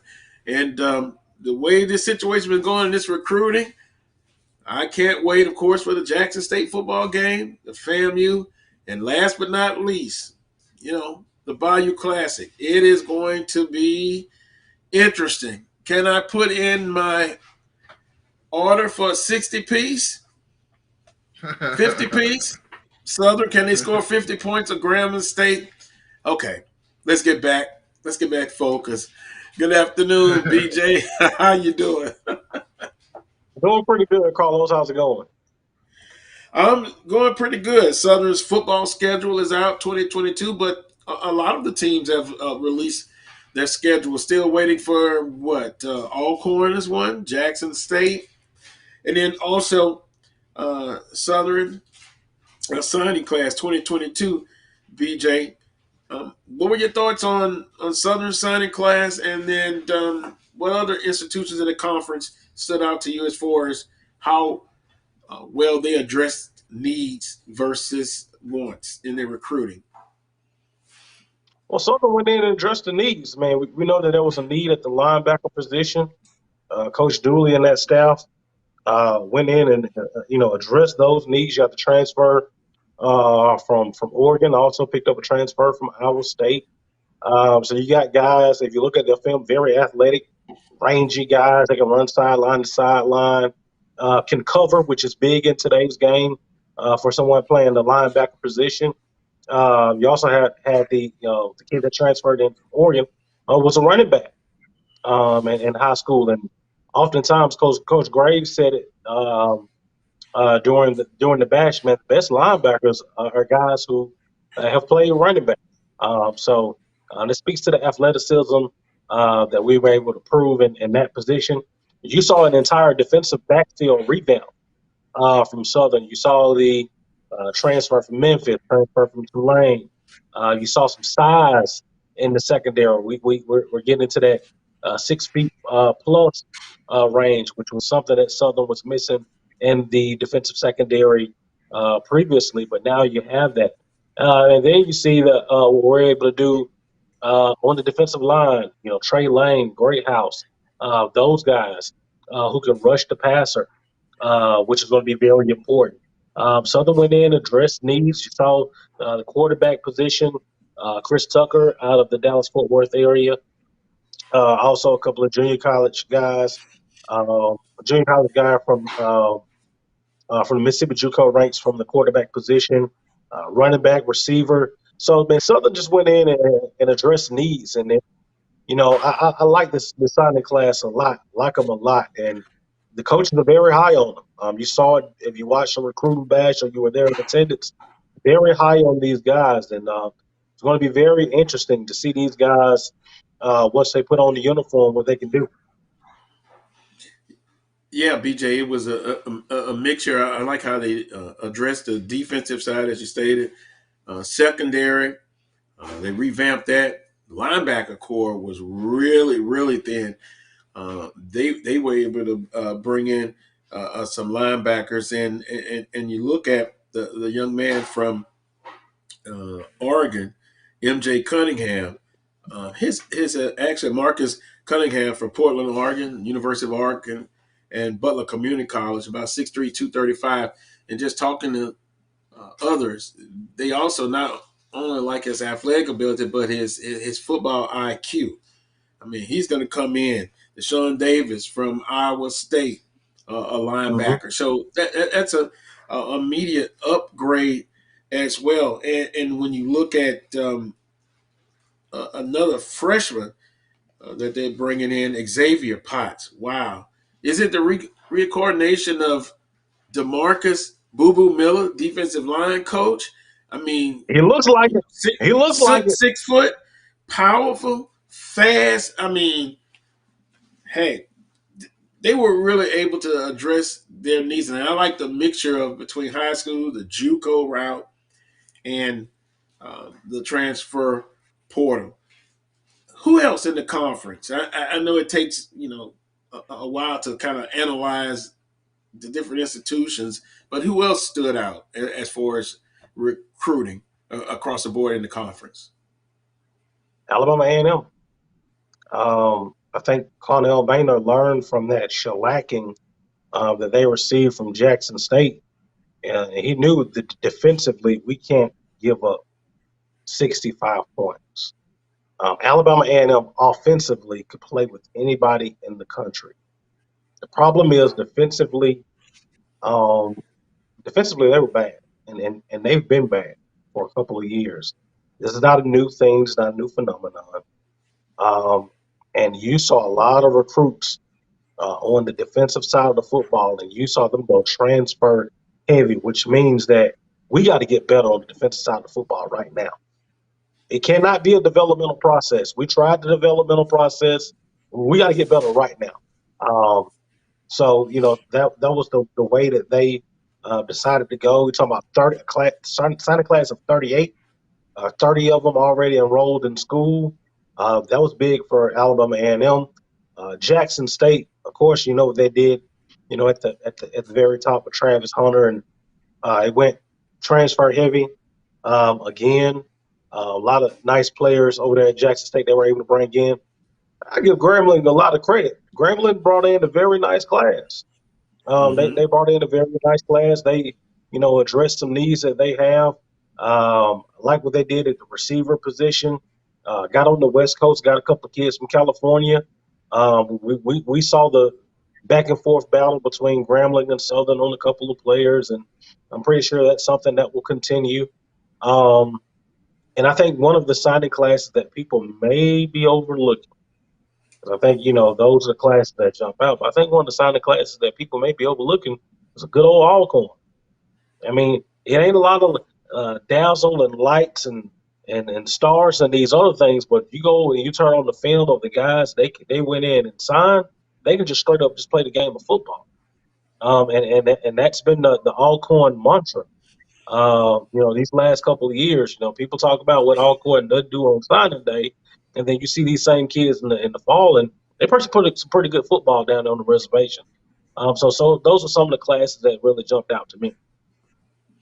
Well, Alcorn State, Charles, I always going to have one eye on them and one eye in Baton Rouge. And you know how I feel about Alcorn. But to BJ's point, yeah, I mean, they just get it done. And I think the recruiting reflects their coach and their staff. Coach McNair, he's not flashy. He just gets things done. And I think we definitely will have to beware of Alcorn State. No doubt being in the West is tough, but Alcorn will be Alcorn State. Yeah, when you won 6 out of the last 7 division titles, you've had a level of success. I think that's a lot getting the kids in. I mean, I look at the class. I mean, what stands out to me, we got Aaron Allen, Louisiana Tech transfer. It's going to be interesting to see. And I'm going to start with this. You got to have a quarterback to win football games. Just ask Sean McVay and the LA Rams. You got to have a quarterback pull the trigger. We had the trigger man in Felix Harper. He's gone now. So now you've got to figure out for the first time in like 5 years who's going to be our starting quarterback. We've known that going in the last few years, but we don't know that right now. So you go out and get it, Aaron Allen, and then you address the needs up front, running back, of course, quarterback. We signed 4 guys up front, a linebacker, running back. So I think we fill the holes. But there's still, for us, it's just how these pieces, and I talked with our defensive line coach a couple of weeks ago. He's like, we got good kids here, but now we got to make the puzzle pieces fit. And I think that's going to be, the interesting key, starting with the quarterback position, how that's going to work and how the protection's going to be. And how we got to get better up front, too. Remember, our defensive coordinator, Cedric Thorne's at Grambling. So there's some pieces that we've got to figure out. And even with signing day, we still had a quality class despite all of that. And I think, for Alcorn, for our fans, a little bit of anxiety because the West is wild, as we know. But I think if we continue to build, get our quarterback in here with this system, with Elliott Ratton's system, and do well, I think, we'll be right back where we need to be. But clearly we got some work to do. And it starts with the early signing period, which we did well, and a very, very, very, I think, solid signing class few days ago. And guys, and BJ specifically, you kind of look at the Wild Wild West, and you look at, everyone's going to look at the quarterback position in the West. To Charles' point, Alcorn State, they'll be looking to bring, have a quarterback to choose from. Southern, in the case, you have Bubba McDaniel, you have some young guys behind in Blood and Boney, but they're looking to who's going to be established at quarterback. Prairie View A&M pass is going on. Only one I could think of that's returning, some strength and experience is what? Texas Southern and University of Arkansas Pine Bluff, BJ? Yep. Connolly from Prairie View has played a little bit also. Okay. Not much, but he's got a little game time. And then in the East, Shadua Sanders, then FAMU's bringing their quarterback back. So all of that to say quarterback experience, it is important who you have coming back. And that's kind of the questions I've been getting about who's going to be the trigger man for Southern University. But I think they're going to be all right. And I really believe Coach Dooley didn't let out too much information, but he's still going to be looking in the transfer portal or the JUCO. And then, of course, the guys that are coming back. I think now with a new staff, it's going to be refreshing because it's going to be pass heavy. I think Boney and Blood will get an opportunity, BJ, to showcase what they can do. It's one of the good things about a new staff. I mean, you're starting off fresh. So, I mean, what you do for, now moving forward is what's going to help you. And if you're a quarterback playing in that system with Coach Dooley, man, you got to be chomping at the bits. You're going to get every opportunity.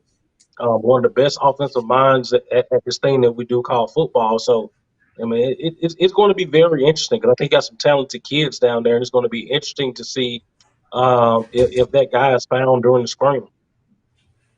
Yeah, that spring is going to be important. Get your thoughts on a Southern Heritage Classic. Of course, Jackson State is made their intentions known that they're going to pull out. Who's going to, after everything is settled, who's going to be in Jackson State's position to play against Tennessee State?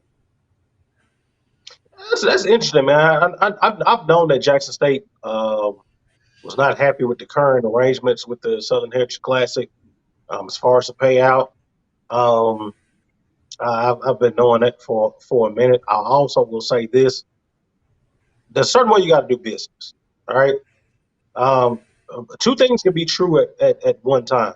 Jackson State can be very unhappy with the way that they were compensated for the Southern Heritage Classic, and it can be unfair.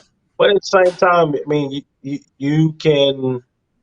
There's a way to do business, and I'm not necessarily signing off on the way that Jackson State kind of handled business on this one, but to me, I think that this is a great opportunity for Mississippi Valley or Arkansas Pine Bluff, one of those schools that has a presence in Memphis, a big alumni base in Memphis, and those are the first two schools that come to mind: Mississippi Valley, Arkansas Pine Bluff, maybe in future years, because Arkansas Pine Bluff, Tennessee State, it's just a natural rivalry. They both have huge alumni bases in the Memphis area, and it makes sense. But it'll be interesting to see who will get that opportunity for the Southern Heritage Classic. Southern Heritage Classic, one of my favorite games to go to. I've been to a couple of them up there, and I understand Jackson State's frustration. If you've ever been, Jackson State easily accounts for 70% of the crowd, easy.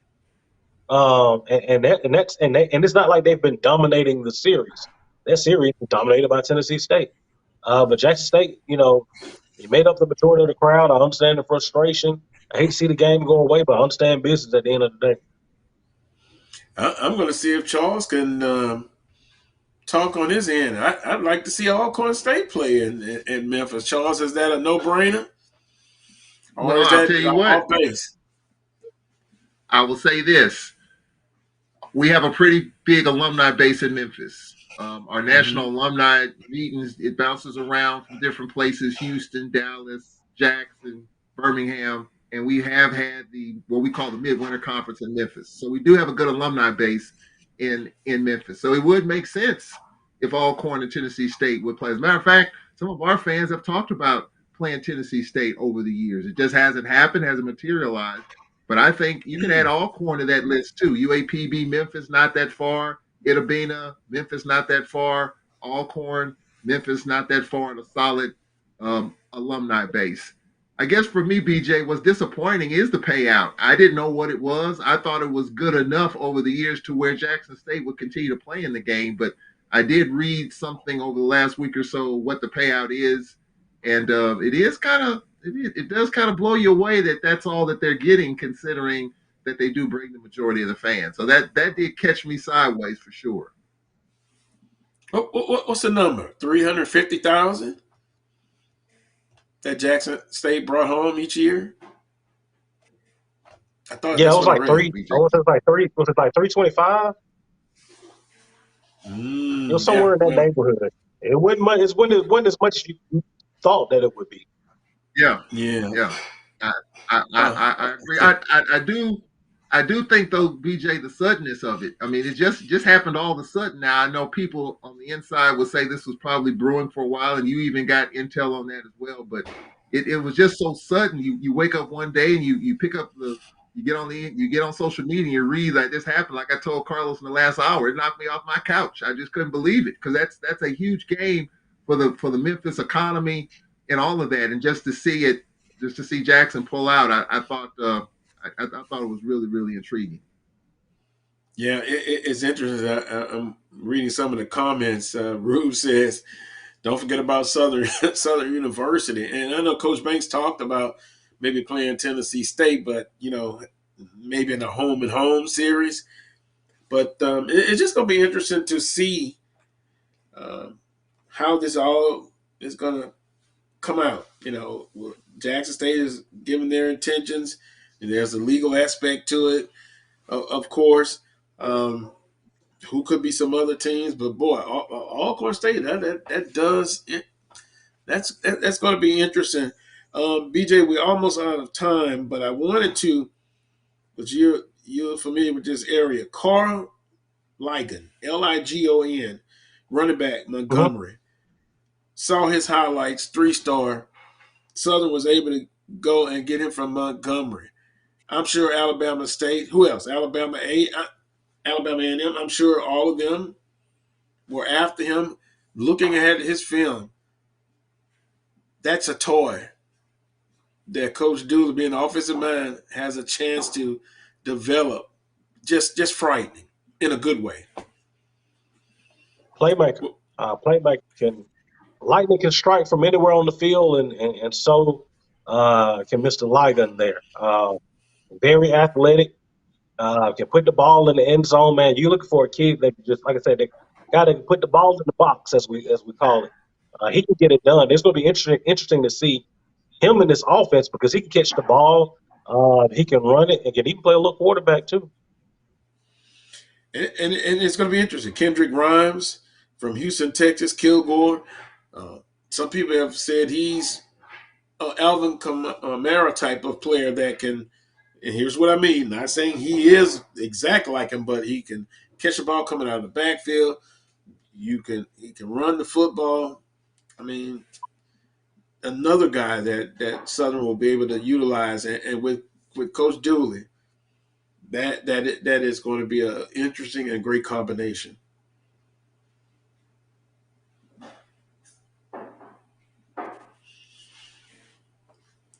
With that being said, well, we're going to close this show out. BJ, we appreciate the time. As always, we'll talk with you soon. Charles, appreciate guest co-hosting. Also, Roy, producing today's show, and everybody who tune in. We appreciate you as well. Don't forget, the Coles Brown Show every Saturday mornings from 11 a.m.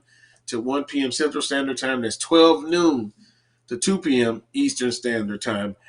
Until next Saturday at 11 a.m., as always, peace and God bless.